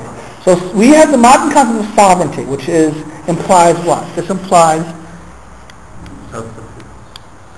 I'm not sure, because the Greek word would be, the sovereignty implies power. The Latin word would mean imperium. Imperium, that we had power, life and death. Right? In the Roman world, sovereignty runs with the sovereign, the king. Right? The king of Rome has the power of life and death. The Rex of Rome had the power of life and death. The same power, the father of Rome. The father of Rome has power of life and death over children. The Roman father could kill his children. That's his power. He'd give life to. He was the arguer. He was the one who gave life to children. The mother was. He couldn't. Now the Greek father could not kill his children because in fear of the vengeance of the Furies. The Romans had no such problem. The Roman father. This is how they controlled their women. The Greek world. The women were controlled by being locked up and put in the household, not allowing them to associate. The Romans gave women freedom. The Romans had the problem that the Roman rule was if for a man to leave his wife, he would have to convince his wife's family that she was an adulteress or she broke the rule. And if they did divorce, usually he had to give it back to the family. So therefore the father, her own brothers or her male kinfolks would be the arbitrator of whether she was guilty or not. So therefore, you could not strike your wife in Roman culture. The wife was not, you could not harm your wife. The Greek world, the wife was the husband, and the wife could be dismissed, beat up, locked up. The Latin word still belonged to her family in the greatest sense. Yes. So therefore, the Roman conception is very interesting. Whereas the Greek world, the terror is about doing harm to blood. Whereas the Romans don't have that problem. This is why fathers are terrifying. In the Greek world, fathers aren't terrifying. Husbands are. Greco world is more feminist, one could argue. The Roman world is more interesting. The Roman world, the fear of the father, the child abuse, death. The father can slice your throat. Imperium, the power of life and death. The father can the father has the right to kill. This is how he controls his wife. So her adultery cannot be rewarded. So therefore we have this different distinction. Imperium is tied to fatherhood. The power of life, and this is why the Romans fear that, and they make political life by limiting imperium. So sovereignty, the power of life and death, this power of this, sovereignty also comes in modern world from what? Sovereignty, as Hobbes and everyone else argues it, it is the power of sovereign as the king. Okay, this is the medieval world. The king and his sovereign. The king's two bodies. Remember, his territorial body. Therefore, the sovereign has two things. Sovereign has his physical body and his territorial body. So therefore, his sovereignty is over his body, control over his body, and his control over his property. So sovereignty implies this control, this kingly control over this power of life and death. The power to decide, right? This is medieval. This is it arises from the Roman conception of the father, and also principality, the principle. All these things have this Roman root. We understand this. Now, wait a minute. We have a problem here. But Aristotle doesn't talk about these things. We're in a world of where these things exist, right? So our understanding of this. Sovereignty. What is sovereignty? The modern understanding of sovereignty. The modern understanding of sovereignty is more complex. This is what? Yes, it arises from the the medieval, right? The concept arises. But how does the body politic of Moulton, right? But what is the body politic? Does it work well? The body, the king, still the king's body. Who changes this? The body politic. Who takes the Bodinian concept of the body politic and alters it dramatically? Thomas Hobbes. Mm-hmm. What happens to the modern sovereignty? Sovereignty becomes what? It's constructed somehow by the will of... No, not deconstructed. No. What happens is, from the king, what is the king? The king is not really the king. The king is merely an executive. The king is agent. What is the real social? What is the real body politic? It is the social contract. It is the state that is created by the social contract. What is sovereignty? Sovereignty is the active will created by the contract in the contract. Therefore, it is this abstract. It is the collective will of all the members of civil society. Therefore, sovereignty is what? It is that when we form together in a social contract to form the state, this act creates the artificial entity, and the surrendering of all the wills in that creation creates sovereignty. It is the collective will. It is the most metaphysical, most magical metaphysical magic, a virtual reality we've made. So what happens? As Foucault talks about this. What happens with sovereignty in the modern world? It becomes the empty body. The king's empty chair. Modern sovereignty is not the real body of the king. It's this artificial body of this artificial construct. So sovereignty becomes what? The collection of wills. So what is here? What is we talk about this self-sufficiency. See, the modern world will talk about sovereignty. We talk about will, right? The Greeks talk about self-sufficient. What about self-sufficiency? It can take care of itself. Mm-hmm. It is independent, sufficient. I don't need to be. It's self-sufficiency. What about will? What about the collective will? What is that? Is self-sufficiency? There's a limit. It implies a limit, right? Mm-hmm. How about the will? You mean this? No, exactly. From the perspective here, but in common sense, it's the same common sense. The abstract of sovereign will of the sovereign, right? Is there a limit to it?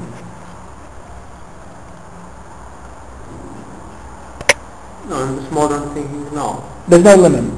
It's emancipated. Someone can do everything. Everything, and therefore there is no there being no limit. It's infinite. It depends how big the will is, right? Mm-hmm. Therefore, it's universalizing, right? Is self-sufficiency universalizing? No, it's just limited to your needs. Not only needs, but So we start out. It's self-sufficient in starting out how? He says we start out self-sufficient for the sake of what? We come together, it reaches the level of self-sufficiency, right? The people come together to live for the what? The sake of living. No. First, remember, living is the precondition. Remember the Hobbesian problem. The Hobbesian problem is what? Why do people join together? Because of fear of By violence. death. And therefore that is the only real reason to live together. Therefore the violent death is fear of death for the sake of life. Therefore the whole political community is sake of to preserve life. So therefore Aristotle says, does Aristotle deny Hobbes' point? He's not denying, but his perspective is Much broader. Because why? He's saying what? It is about the living, but complete life is good life. No, the next word, it is, to be. It exists. It is anai, being. It is for the sake of living well. So therefore notice that we move from mere living, right? Yes, it comes into being. Yes, the city comes into being for the come into being. What is this? The causes. Think of the causes. Mm-hmm. What is the cause of efficient? Right? The material efficient. Is it material efficient? Final and my brain is not working. The cause. So therefore, this is the cause. The cause that it comes in. The reason why it came into being, the thing that caused it, immediately caused it, is what? Sake of living. But what is its end? Its goal? Happiness. Well, no, but living well. Living well. Living beautifully. So living beautifully. Living well.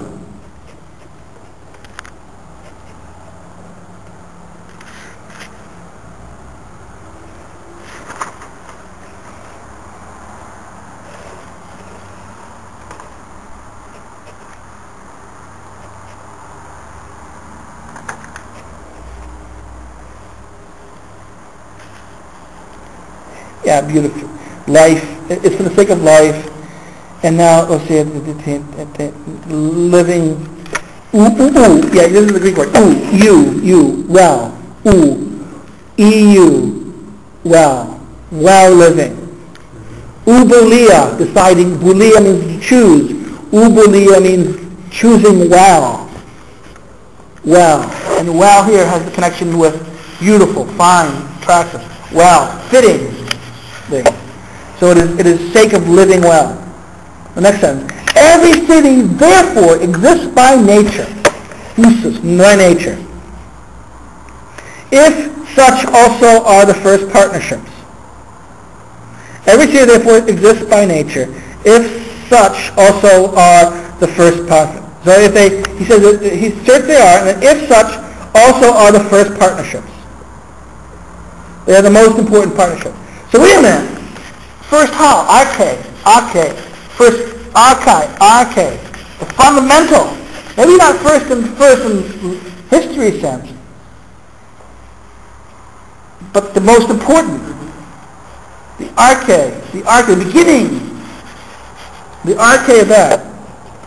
Well, the city is their end, and nature is an end. And each thing is, for example, a human being, a horse, or a household, when its coming into being is complete, is, as we assert, the nature of that thing. Again, that for the sake of which a thing exists, or the end, is what is best. And self-sufficiency is an end in what is best. Okay, this is good. Self-sufficiency describes the nature of the city, right? It is for the sake of itself. Self-sufficiency seems to be, he says to say here, that it is the end, is the purpose. But wait a minute, I thought living well is the purpose. Is living well and self-sufficiency the same thing? No. Oh, but is it? Maybe it is. Maybe living well and self-sufficiency here are the same thing. Maybe it is, He seems to be suggesting that they are connected here. They are, he says, in the previous sentence, the previous paragraph, at the beginning of 8, he says, second sentence, it is, it reaches a level of self-fulfillment, comma, so to speak, semicolon. And while coming in, not in the end there, he's two separate concepts. Are they connected? They're not the same connection. So he talks about self-sufficiency, and then he says, while coming into being, the city is for the sake of living, it exists for the sake of living well. We originally assumed that these were connected. Now we assume, we can tell with the grammar, that these are two separate thoughts connected to each other that are connected. He then describes the city, what a purpose, and now he says, wait a minute, what? We see that the end of the city is what? Living well. But the end of also the city is what? Self-sufficiency. When current being is complete. So is there any difference between the nature of thing and the end of thing? The nature of the thing, we know the nature of the thing is, the end of a thing is one part of its nature.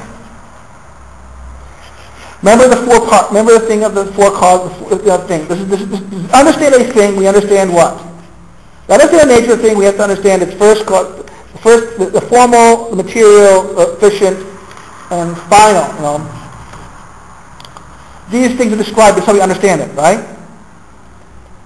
The formal, the efficient, the material, and formal, I said form. The form it takes. The efficient, what came before it, what preceded it, why did it happen? The final, it goes towards what it's ended to. It's the matter what makes it up. These four interact. These things four interact together to describe the nature. What is its nature? The end, to only pay attention to the end without paying attention to the other three, you've distorted it. Also, the end, if you know the end where it is, then end will tell you the other three also.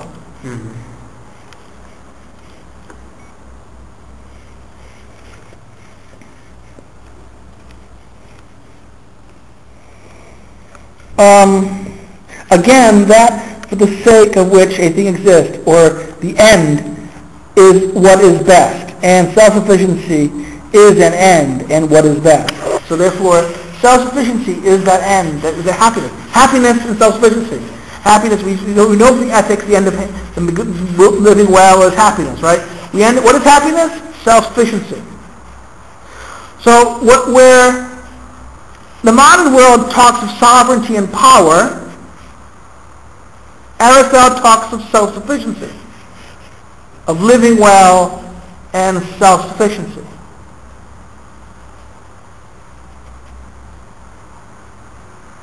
So what determines autonomy? Autonomy, as we understand it in the modern world, is sovereignty, it's power, right? In the Greek world, autonomy is tied to being able to care for ourselves, and that is being cared. The modern world and the Greek world, both autonomy is about caring for ourselves, right? But how do we care for ourselves in the modern world? Have power. The Greek world, it's not have power; it's take care of ourselves. It is take care of ourselves by what? Be sufficient. Take care of yourself. It's not direct. It's defined not against others, but rather focused on your ability to be self-sufficient. Self-sufficient. To be self-sufficient, fundamentally. Let's look at next paragraph in the text at 1253a1ish. From these things it is evident that then the city belongs among the things that exist by nature, and that man is by nature a political animal. He who is without a polis, a city, through nature rather than chance, is either a mean sort or a superior sort. He is without clan, without law, without heart, like the person proved by Homer. For the one who is such by nature has by this fact a desire for war, and if he is more isolated, as if he were an isolated piece in a game of draughts or chess. Let me stop here. Stop. Let's go, because there's many important things. First sentence there. This is the famous political animal thing. This is the most controversial thing of Aristotle. That man is a political animal. Okay, there's a problem. You know, everyone teaches us that Aristotle teaches that man is a rational animal. This is false. Nowhere in the Aristotelian text that Aristotle says rational animal together, logo, zoon. Never said. This is an Enlightenment concept. Aristotle teaches us that man is an animal which has reason, or has the capacity to reason, but not that he is a rational animal. He is the animal that has the capacity to reason. The animal that man speaks, that man is closest to, is, he says, the political animal. A man is a political animal. Now, of course, politics and logos may have something in common, but right now we can speak of animal. What type of animal type he belongs to is political. Some would call it sociable, you know, that lives gregarious, you know, that which share life together. There are animals that are solitary.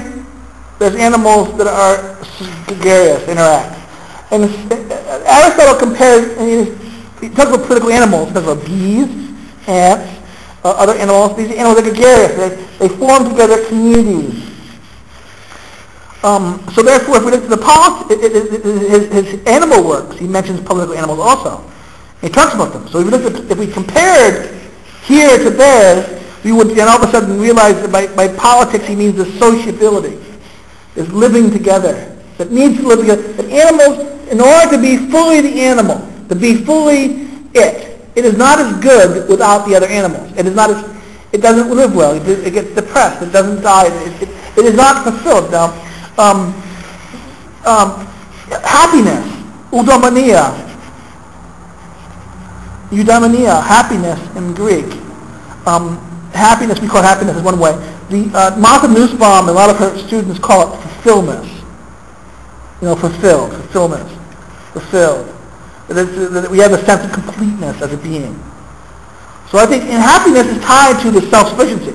If self-sufficiency is, as we say, I am able to, I'm here, I'm sufficient as my actions, I am sufficient as that I'm satisfied, I am content, I am fulfilled, I am complete.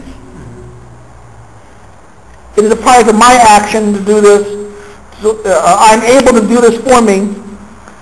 Now stop here. Let's talk about self-sufficiency here, and let's think about this in terms of the Greek, the Bible. What kind of man is self-sufficient in the Bible?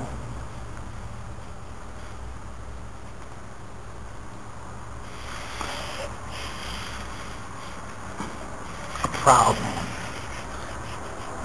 A sinner. No one is complete without God. The Hebrew Christian Bible is that we find our completeness in God. That by ourselves we are incomplete.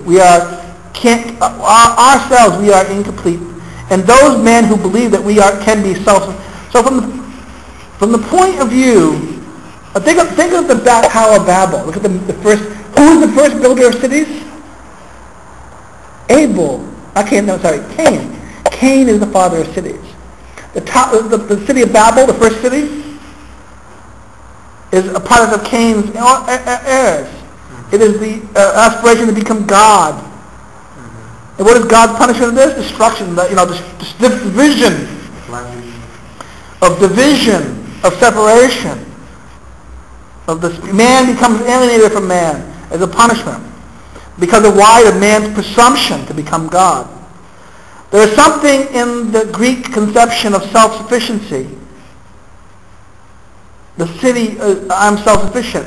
That is hostile. The Christian, Judeo-Christian world, Bible, Scripture, will find offensive. Because the truly good man is totally submits to the will of God. He relies, he trusts in God. Not trust. The city in the man here is the city of the man here. If happiness is for the man and self-sufficiency is for the city, both of these aim at what? The self. I'm taking care of it. I can do it. I'm able to do it. That my worth is my ability to do it, and therefore a good man is able to comply, and a bad person is a person who fails to do this. Therefore my excellence and my virtue or my capacity indicates my worth and goodness. Whereas the Greco-Roman world, in this is why Dr. Filipiak calls me pagan. You have to make a line between the pagan and the Christian. The Christian world and the Judaic world is a world where it's submission to God's obedience. But ironically, that's the righteous man. The righteous man, the holy one, is totally obedient to God. The sinners are self-reliant. Therefore, politics is all about sin. This is why Machiavelli is the father of evil. From the righteous point of view, Machiavelli's recovering of the Greco-political conceptions is now seen as devilish. Because why? Self-sufficiency is not relying on God; it's relying on ourselves. So we have to understand. I think we have to understand that some of us, when we're reading this, we're going to have to get beyond our Christianity and get beyond our modern presumptions. So not only do we have the modern presumptions, which are not necessarily Christian, but we have the Christian presumptions who looks at this and will be upset by this. They will not see. So therefore, the man is a political animal, right? He's an animal by nature. The city is natural.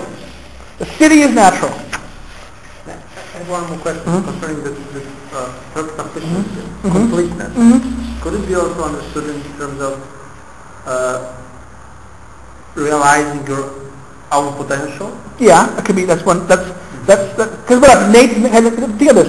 Remember, the nature of a thing is there, and that is the realization of the potential.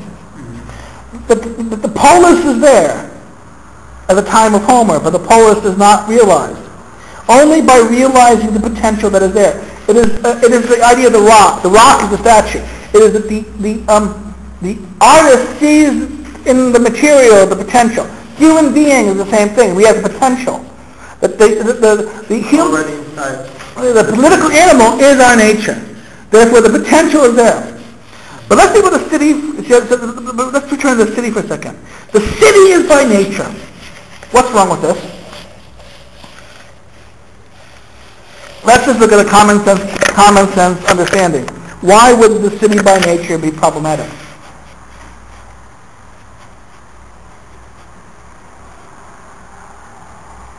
What is by nature? Natural, right? A tree is natural, doesn't it grow? We presume that trees grow. Babies born, trees grow. So are cities natural? Because they're making, right? Human making. So therefore we have a problem here. We have this. The cities aren't born. Cities are human. This is the Aristotle's objection to Aristotle by Hobbes is that Hobbes will look at making and say, look at human making. Cities are made by human will, human making. How are cities natural? Perhaps Aristotle's answer would be that the cities are somehow natural because they, if people want to be self-sufficient, if they want to obtain happiness, in consequence, at a certain level, they will build the city. I have a question. Is the city the buildings and the place, or is the city the living together?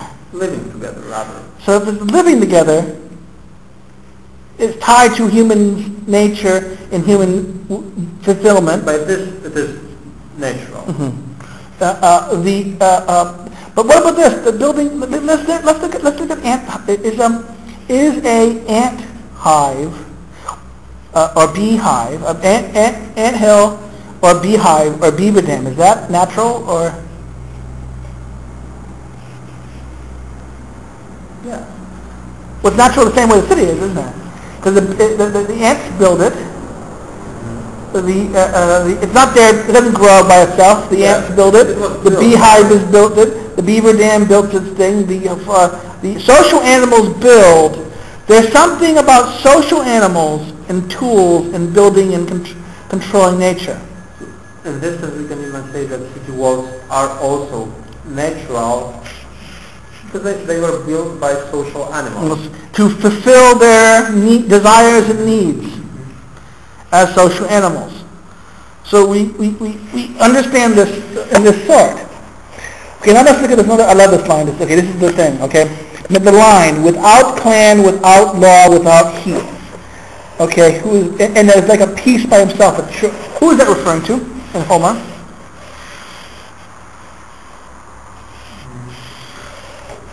I don't know. Someone who was banished? It's referred to Achilles. It's a direct reference to Achilles. Without law, without clan, without heart. That's Achilles. So remember this other said, either a mean sort beast or a superior to man God. Theon, God. Or a beast, man is either that if he is though nature rather than chance. A man is without city. Apolis. It's apolis, apolis, without city. Mm-hmm. If apolis by nature, he is either and not by chance. Robinson Crusoe, or there's a great movie with Tom Hanks that's on television, Castaway. I love Castaway. I never saw it. It's the first time I ever saw it, and actually now I love the movie because I think it's a very good movie for many reasons. I think Zemeckis is a Christian. I think Zemeckis is a Jew reality, but I think he's a Christian producer because I think all his messages have these subtle Christian imageries of salvation and providence that constantly works through it. But I like the movie because it showed a man what is human social beings. He goes mad. He needs humans so much. He takes the soccer ball and he creates a human person out of him. Without others, he would just go mad. He would not want to live. He would no longer want to live. Man is required to be social. So is he less of a human being? No, because he's by chance, not by purpose. People become apolitical or outside the polis because of accident. But he's speaking here about nature. By nature, someone naturally apolis. What are these? Either a beast or a god. A superior, a mean sort, a vulgar, base, mean sort, beast, or a superior, a god.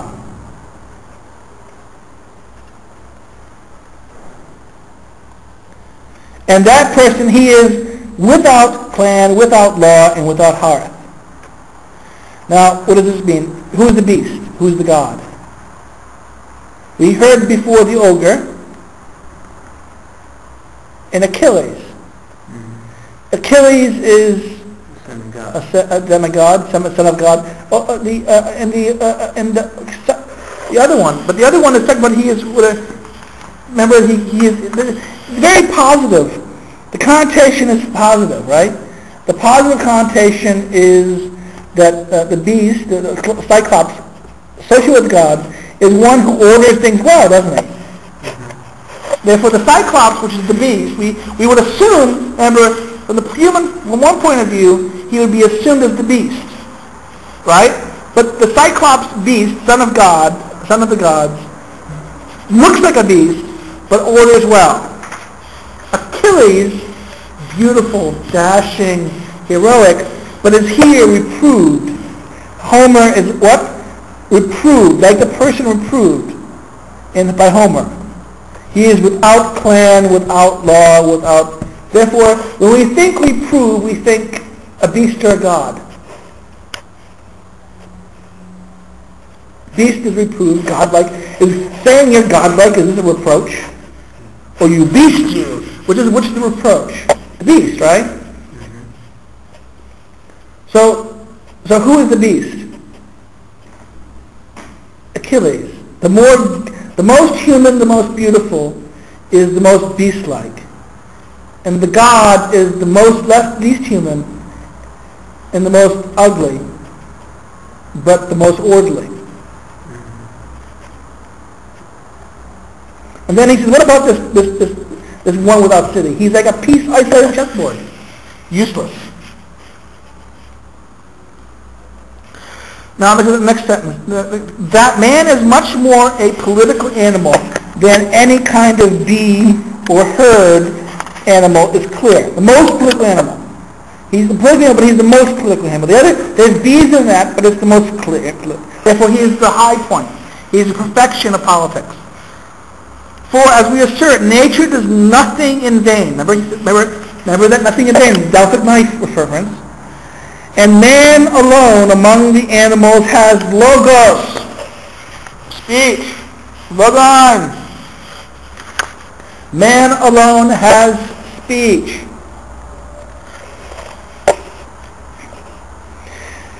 It doesn't say man is a social. Man alone among the animals has speech.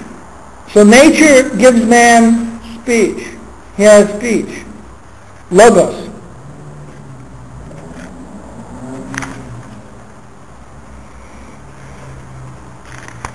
What does this mean? It is probably connected to the social nature of man. Yeah. So the politics is in fact about the realm of speech, yep. of authors. Yeah, because why? Because we have thoughts and ideas. But this is because why? We are sociable. Our sociability is manifest. Also, think about this. Ants communicate by biochemical. They know who's the boss. They know, it's clear. Mother, queen, mother. In the ant realm, the ruler and ruled is automatically determined by birth and genetics. The ruler and ruled is, and it's all chemical. It is a biochemical world where communications, the queen will touch you and you're programmed to do this. It's all been done. Unlike in the city of man. The city of man is what? We don't know. It's not clear who is ruler and ruled. The ruler and ruled thing is not absolutely perfectly obvious. There's confusion. Because of epistemology problems, we need language. Because we don't simply know, it is not simply evident what is, we must grasp. Therefore, it is from our lack of complete knowledge we grasp for it. Right? Our lack of knowledge, our desire to know. Metaphysics, man desires to know. And what is in ethics? In the movement of animals or in the anima, do you desire what you have? No, you desire what you lack. So therefore, it is from our grasping to know, it is from our lack of knowledge that we communicate, to explain, to understand, to see. Therefore, why we do this? Because we are trying to communicate to others, to know, to share knowledge. Not to share knowledge, but also to experience knowledge. So we have to explain, tell, to speak. Have speech. The voice indeed indicates the painful and pleasant, and hence is present in other animals as well. In other words, voice. Scream, pain, Voice is present, indeed present in other animals, painful and pleasant. You can voice pleasant, but this is animals, you pet a cat or a dog, they purr, or they make a sound of happiness and pain. You can hear that. So our noise can communicate that, but not speech. Hence, it's present in the other animals as well. For their nature has come this far, that they have a perception of the painful and the pleasant, and indicate these things to each other. So animals have the element of knowledge, but it's limited. It's only to the knowledge of what is painful and what is pleasant. And they can communicate pain. But speech serves to reveal the advantageous and the harmful, as well as the just and the unjust. So what is advantageous and harmful? Just and unjust. They're tied together. Advantageous is beneficial. what is good for you, beneficial, what benefits you. It's beneficial, it's good for you, it is useful to you. It's not pure utility, but it's beneficial. It is advantageous. It makes you better, not worse. Whereas what? The opposite is what?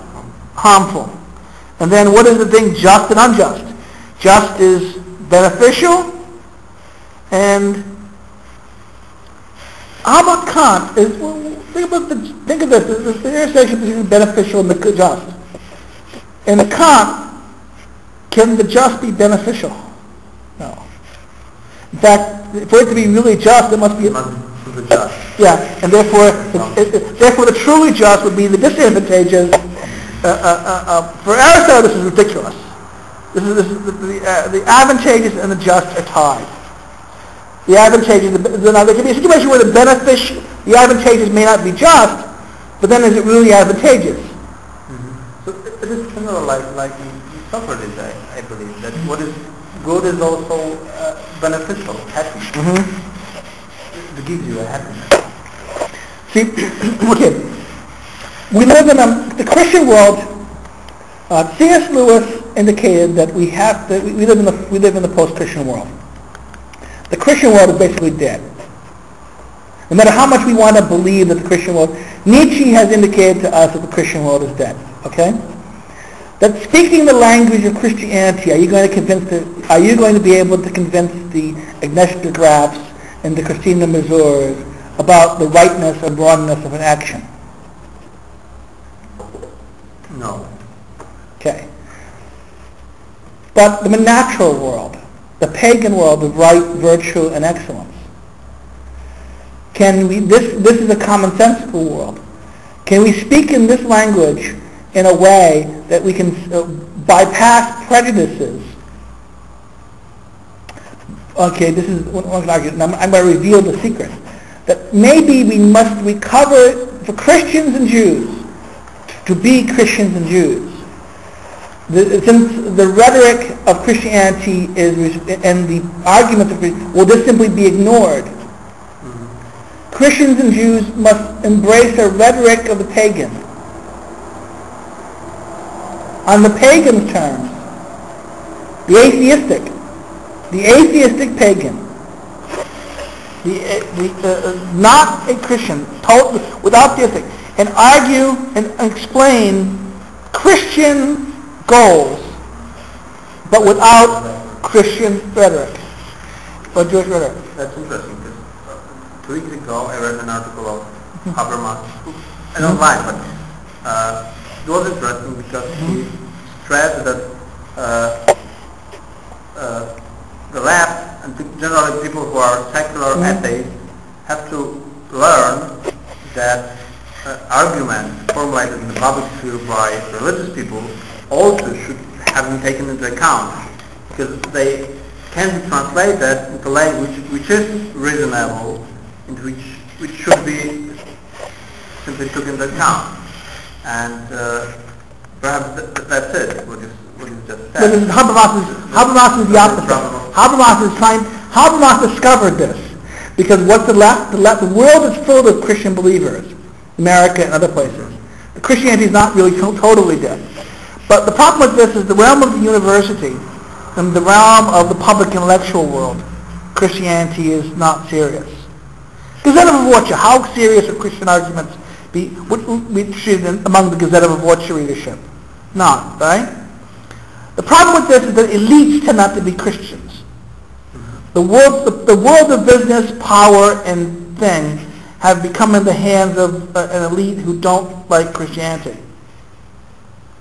And therefore, to engage in Christian rhetoric, and this is why Andre gets frustrated with me by being so pagan. But the problem with, I would argue that he will have a hard time talking with a bishop or talking with the Mazur. They might put up with him, they might tolerate him, but they won't listen.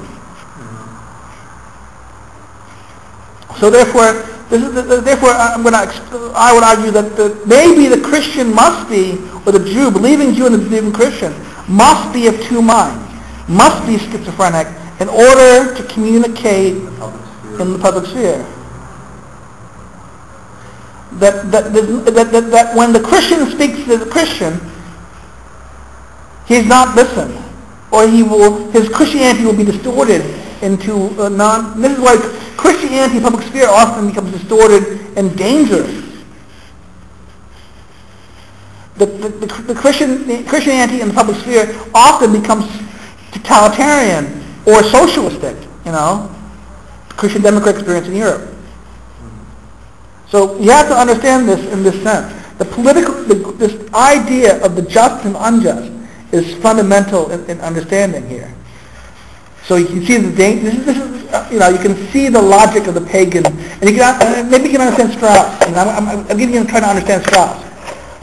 Strauss is a Jew, not necessarily a total believing Jew, but a Jew who understands the Jewish experience. And the problem with this is what? How can you be a Jew and a Greek? You can't. How can you be a Christian? Tertullian argues, how can you be a Christian and a Greek, a pagan? You can't. You can be one or the other. The answer is no. You have to be successful in the city of man.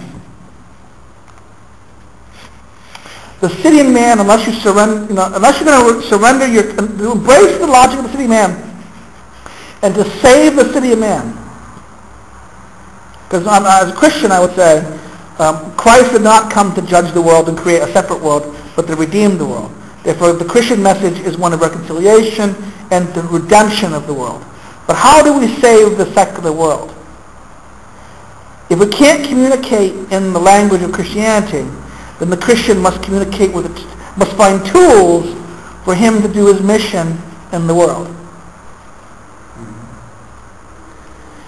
This, from the point of view of the purely Christian, is abhorrent. From the point of view of the purely Christian, this is abhorrent because this looks like betrayal. This looks like this is why Andrzej gets furious. You saw make up their mind. What are you? You can't be two-minded. And I think in order to understand this world, interact in the world, Strauss taught me you have to be two-minded. You have to be true to yourself and know what you believe, but you have to understand the world and understand the world in a way. The modern world is destructive. We understand that the modern world is going to destroy human beings. The modern world and the modern understanding is going to make people like Tomek Bashuk and Christian Missouri unhappy, or Geshe Graf. They're not going to be happy as human beings in that world. Their understanding as human beings, that we have to give them the Greek world can make them at least happy. They may not know the kingdom of God. They may not know the kingdom of God. We can try to get, but it's easier to talk to, it's easier to get a pagan to be a believer than it is to get a post-Christian. So by making them pagans again, Christianity has a chance to work. So I want to turn back to the paragraph here before I brought this to understand the naturalness argument. We can understand the naturalness argument. I think you can understand the naturalness argument is that the city is natural. The biological element of human nature. That this is our part of our fundamental element of being human. Justice is tied to what? Our nature, our biology. Our desires. Justice is tied to our desires. Natural right is natural justice, right? This is tied to what? To just and advantageous. And just and advantageous is what? Natural. That our political natures mean that that are natural. But the problem here is the difference between nature and convention. Nature is not opposed. Nature here is a balancing between what is our desire. Okay, we think nature is grow, right? Growth. No. Nature is a weird thing. It's a combination of what is simply biological or simply genetic, right? And what is habitual. What is by chance, decision? What is by habit, choice, decision over time, environment? These things are interaction. Now, think of biology. Think of the reality of biology. Human beings can be the same human being, right? But if they spread over different parts of the globe, what happens when you go to, are you going to get sick by the same, are you going to be exposed to the same bacteria, the same diseases, the same things? Your immune systems are different, will become different. So does the fact that you have different immune systems mean that you're not human anymore? Or that you're different humanities? Our humanity stays the same, but our environment can make us different significantly. And those differences can have impact, fundamental impact, but still and those things happen by chance, environment, and choice. So nature is not simply just genetic engineering in a sense, or gross, organic. Nature is those inputs of both, and therefore nature and convention, nature-nurture dichotomy is wrong. Nature is a mixture of what? The organic, the genetic, and the habitual, and of nurture and choice. So we have to understand the nature, the physis nomos distincts, the sophist distinguish between physis and nomos. This is a false dichotomy. That for the secret here is that nomos, physis needs nomos. That the really natural will have conventional elements into it. And it needs it. Like the city will need to be built for it to be, it is a city, association is a city, but for the city to be better, to be effective, it needs buildings. It's better for men to be living in buildings than simply in the wild, right? It is therefore our tools will help us what? Our tools make us live well. Technology makes us live well. Technology is still there. Technology is not for the sake of conquering nature, but rather using nature to fulfill our desires. Using the natural nature to achieve what we have the potential of being.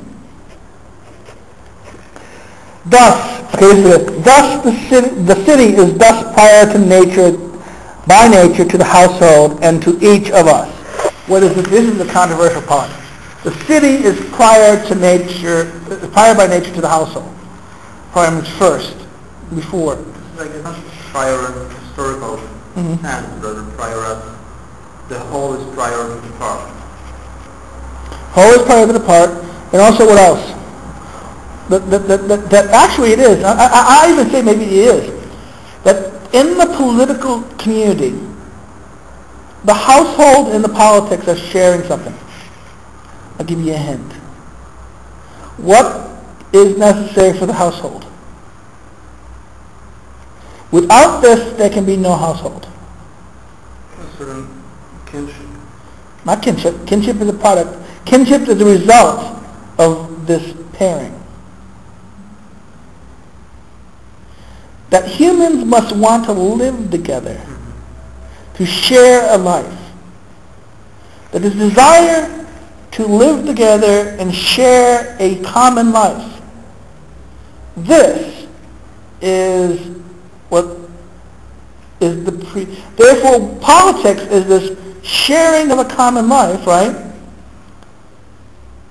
This is why that the political animal is the animal who shares a common life, who chooses, who by nature must share a common life, and to be fulfilled, to be happy.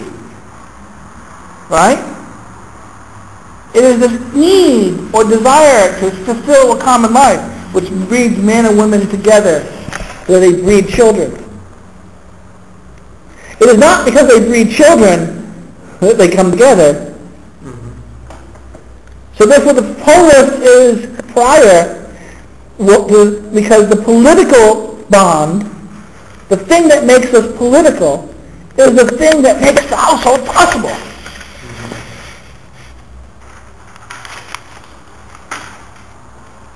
You see that radical imposition.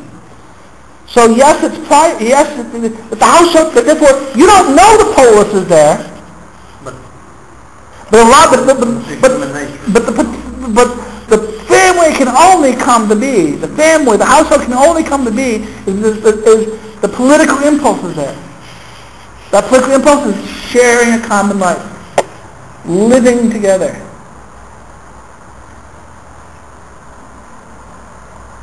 And that is the radical impulse of the logic here. That's what prior means, in this sense. What is prior? What is prior by nature?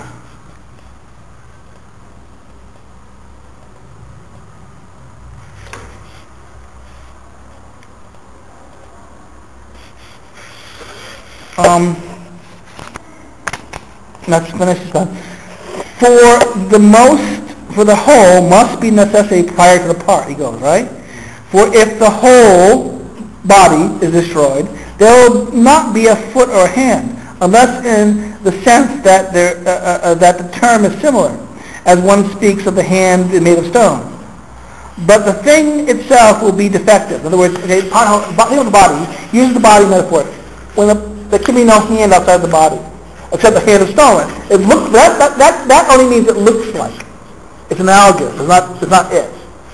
Only if it is separated from it, it is defective. Everything is defined by its task. Now this is it. Everything is defined by its task and its power.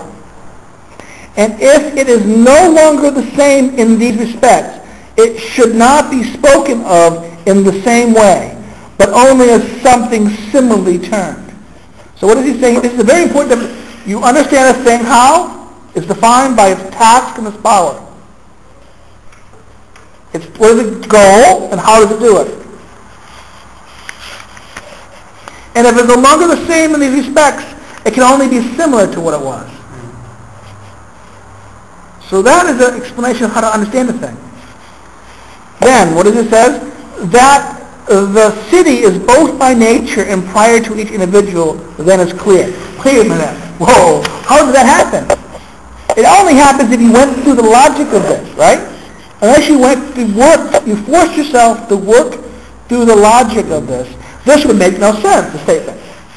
That the city is both by nature and prior to each individual, then is clear. I see your logic kind of, but I don't mean, because what? Because of the potentiality of our social animal characteristics. For if the individual, when separated from it, is not self-sufficient, he will be in a condition similar to that of the other parts in relation to the whole. What does that mean? Think of that. What happens if you separate the parts from the whole? They lose their function, their task. So the man without...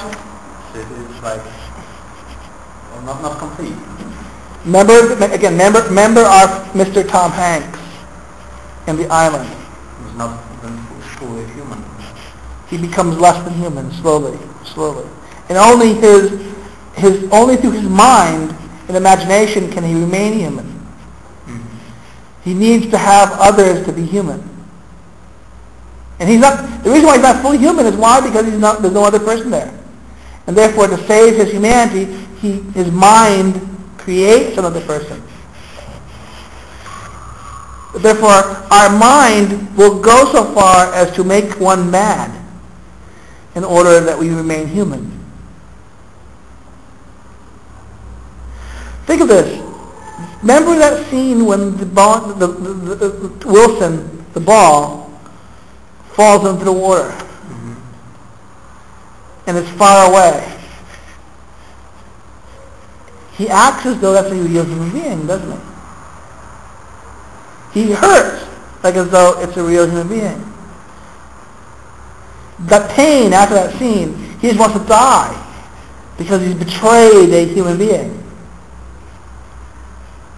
Mm-hmm. Right? It's madness, right? But that madness means what? That he preserves himself as a Human being. He feels like human being. He feels like a human being. Fundamentally still a human being. He remains human. So that is what is meant by this in this regard. This is what is meant by the city. Without the city, you cease to be human. And this is why the city is prior to both us as individuals and as both as families. We need this political realm because it is so essential to us as human beings. Without it, we are less than human.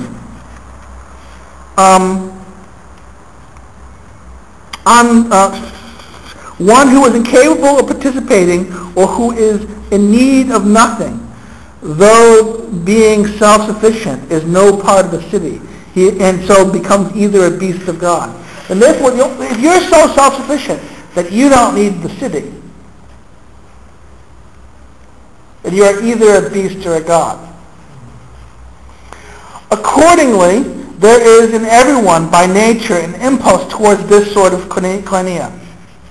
So this is the sentence. Accordingly, there is in everyone by nature an impulse to this koinonia. What is koinonia? This needing to share self-sufficiency with each other. To share a life. To share a life. And yet the one who first constructed a city, the polis, is responsible for the greatest good. Now this is a competing line. This is one of the lines of the text which, because he just talks about the naturalness of the city, right? The naturalness of the whole thing, and all of a sudden, and yet the one who first created the city is responsible for the greatest good. Okay, the problem here is one is not defined. Does he mean the human, the gods? Who is the one? It's a question of what is meant by the one. Is the one here, is it a man, God, nature? Is the one here, is it the one? No, but another thing, wait a minute, but the cities are constructed. It takes someone to construct the city. So therefore the first one who did it is responsible for the greatest good of humanity. So therefore there's a historical issue. The first one, this one is, he helped bring about, is responsible for the greatest good. Now, responsible for it being or bringing it into being. It's there. He was the first who realized how it's there. It is. And therefore he's responsible. Why? Because he saw it. He saw the potential in it. He now benefits by doing it. Others can imitate him. They don't have to see it. In other words, think about this. The man who creates the tool, he saw the potential in the thing. But the others don't necessarily have to see the potential in the thing to use the tool. This man who does this, who creates the city, is think of this. Let's go for the Bible for a second. The founder of cities is Cain. Does the Bible hold that Cain is responsible for the greatest of goods? No, my brother. He's responsible for the greatest of evils. He killed his brother and is cursed. So the man who is able to understand the nature of things and to bring it about for the benefit of others. Think of another case of this. Who is the other example in the Greek world of Prometheus? Prometheus. And he's punished by the gods.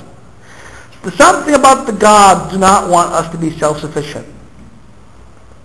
But if we were, we wouldn't need them. We would be gods. And hence why in the book, in the Genesis account, our knowledge of good and evil is us being like gods. So therefore us being like gods is the reason why God kicks us out of paradise. So therefore there is something about sin Ironically, this is why Machiavelli is so evil from the point of view, is because what he does is Machiavelli plays between these two worlds. He relies in the Christian world and he relies in this Roman world. He knows both worlds, and he sees the deviousness of both. He plays there. The problem is the Greeks did not know Christianity or Judaism. They did not know. They just had their own myths. We know Aristotle. Therefore, Aristotle, composed in the Greek world, sounds more like Machiavelli. Mm-hmm. Sounds like a wicked person. Because why? But he doesn't say so. Machiavelli speaks in his own name the most vile, hideous crimes. Aristotle does not. Aristotle mentions the hideous crimes you will see, but he doesn't suggest them that you should do them. And when he speaks in a way beautifully. And therefore he masks the ugliness of the reality of here. But the man who creates the first city is the most responsible for the greatest of goods. For just as a man is the best of the animals when completed, okay, this is important, right? When man is the best of the animals when completed, when he's self-sufficient, right? When separated from law and adjudication, the courts, the justices, right? He is the worst of all. Okay? So therefore, a man, when he's completed in the community, he's completed what? By being, he's the best, in the city. Living in the city is the best of the animals. But when he is separated from law and adjudication, so what is it the city offers?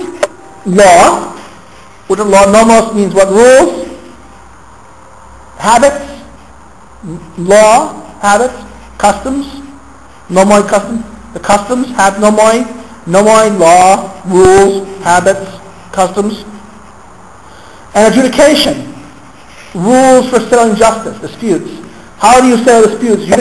To adjudicate is to settle dispute not through violence, not through force, but through letting others decide, through speech or through decision.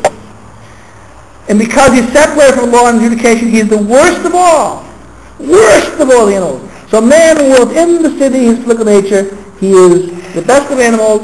When outside, absent of law and adjudication, he is the worst. For injustice is most harsh, when it is furnished with arms. Okay? Injustice, that sounds like who? Machiavelli Prince, doesn't it? Arms. Injustice is harshest when it is furnished with arms. Weapons.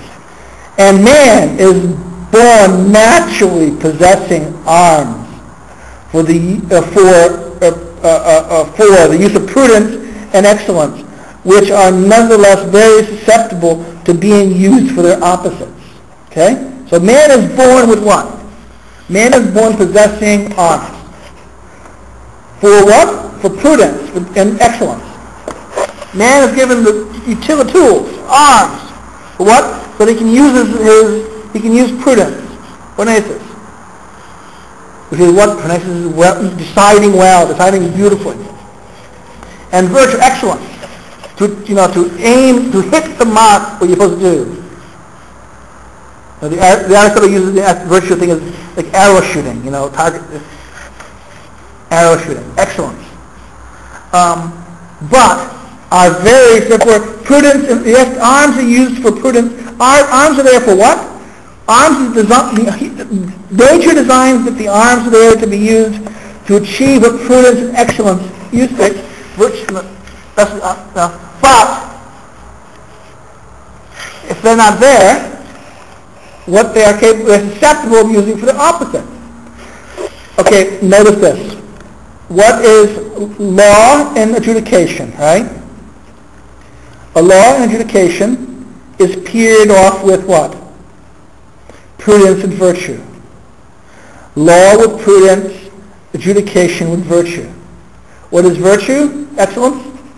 Excellence, or virtue excellence, they use virtue, excellence, same word. I prefer excellence. Virtue excellence. Law is the prudence, and then pairing is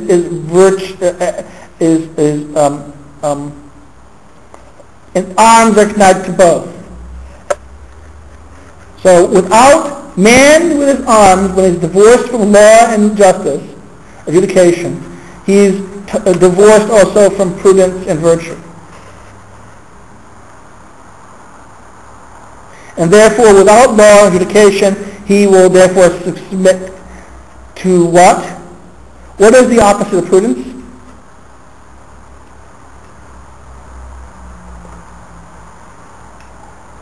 Vicious. I mean, virtue, excellence is viciousness, right? Right? Our is viciousness. And prudence is what? Lack of judgment. Utter lack of judgment. So it's not ignorance. Is it ignorance? What is the ignorance? What we say is the ignorance of the most, what is the opposite of prudence? Prudence is deciding rightly what is best to do. So what do we call deciding wrongly over what should be done? It's not ignorance. Ignorance is lacking of knowledge. Lacking of knowledge. It's neutral. Yeah, but this is purposefully choosing what is bad. Like I said, viciousness. But viciousness is, but therefore the opposite of virtue would be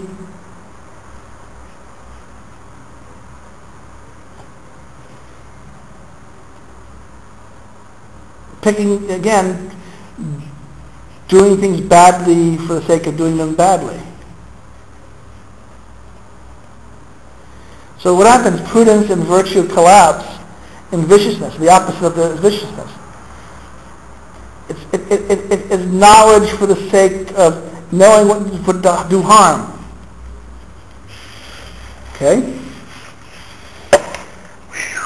So what happens here? So born, present, the arms, prudence, necessary, very subtle being used the opposite, right? This is why, without excellence, arete, he is the most unholy and the most savage of animals. And the worst with regard to sex, and so the translation here is sex and food. Okay, let me be completely honest here. The Greek is very interesting. What the Greek says here is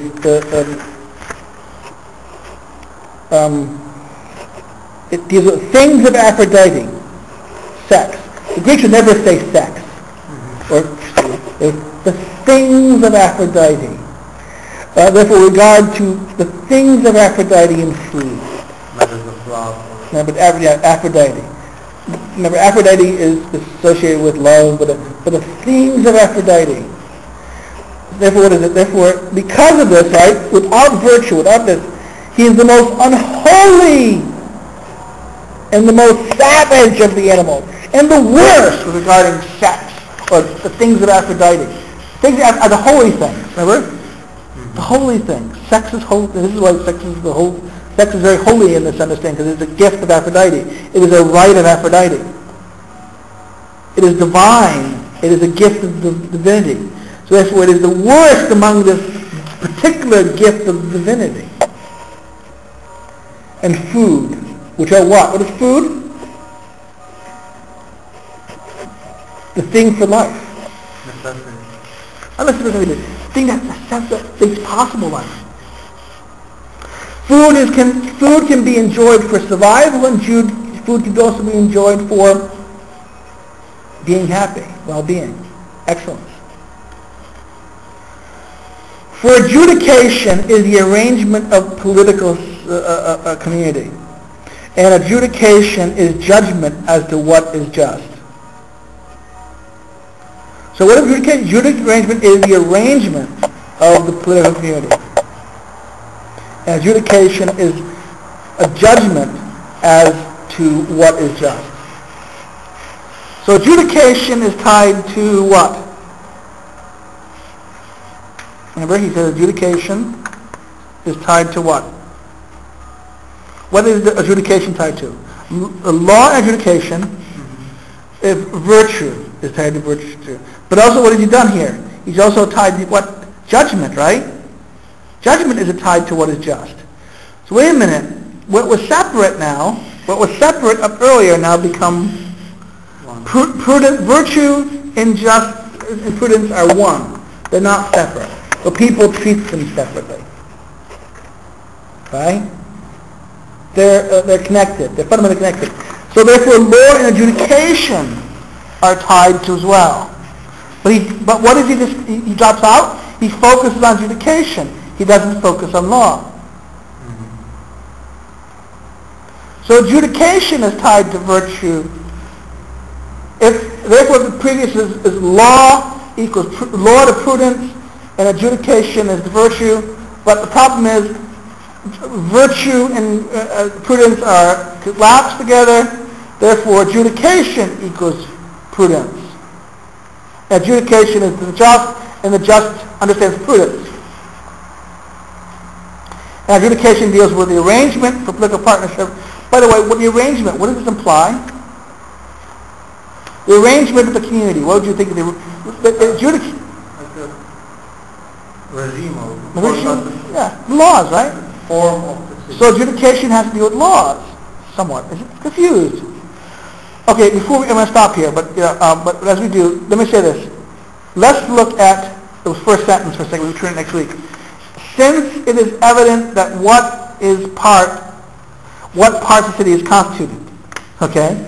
Since it is evident out of what parts of the city is constituted, it is necessary to speak of the household arrangements. For every city is composed of households. Wait a minute, Charlie. What is number whole chapter 2? We've heard this whole beautiful speaking about the nature, right? And then he then jumps right into we all know that what the city is constituted of, and therefore it's necessary to speak of household management, because every city is supposed to. What? What is the whole chapter? Could we have simply just skipped all of chapter 2? Chapter 2 is a big digression here, it sounds like, doesn't it? And, okay, by the way, that was beautiful speaking. Now let's go back to chapter 1, we talk about the parts whole. It's the first sentence of chapter 3 acts as though the whole politics, chapter 2, book 1, was not said. That's right. That's kind of, shocking, Let's ignore it. So what do we either ignore it, or do we ignore book 1?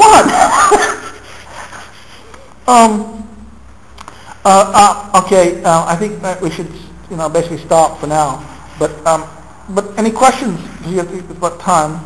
It's 10 to 7. Yeah. No, it's perfectly clear to this one, I guess. Do you see the difference between the Polish and the? Not so much. I think that Polish translation of politics is much better than of the polity. Yeah. Right. What would be the most important thing you got out of the? There's one difference. This adjunction is translated here, even corrected as adjudicated dimension, which is totally out of sense. Adjudication. Adjudication is here like a dimension. What line would? You have the Greek line? Do you have the Becker number? What's Becker number? It would be just the end of the chapter. No, I don't have this number here. It would be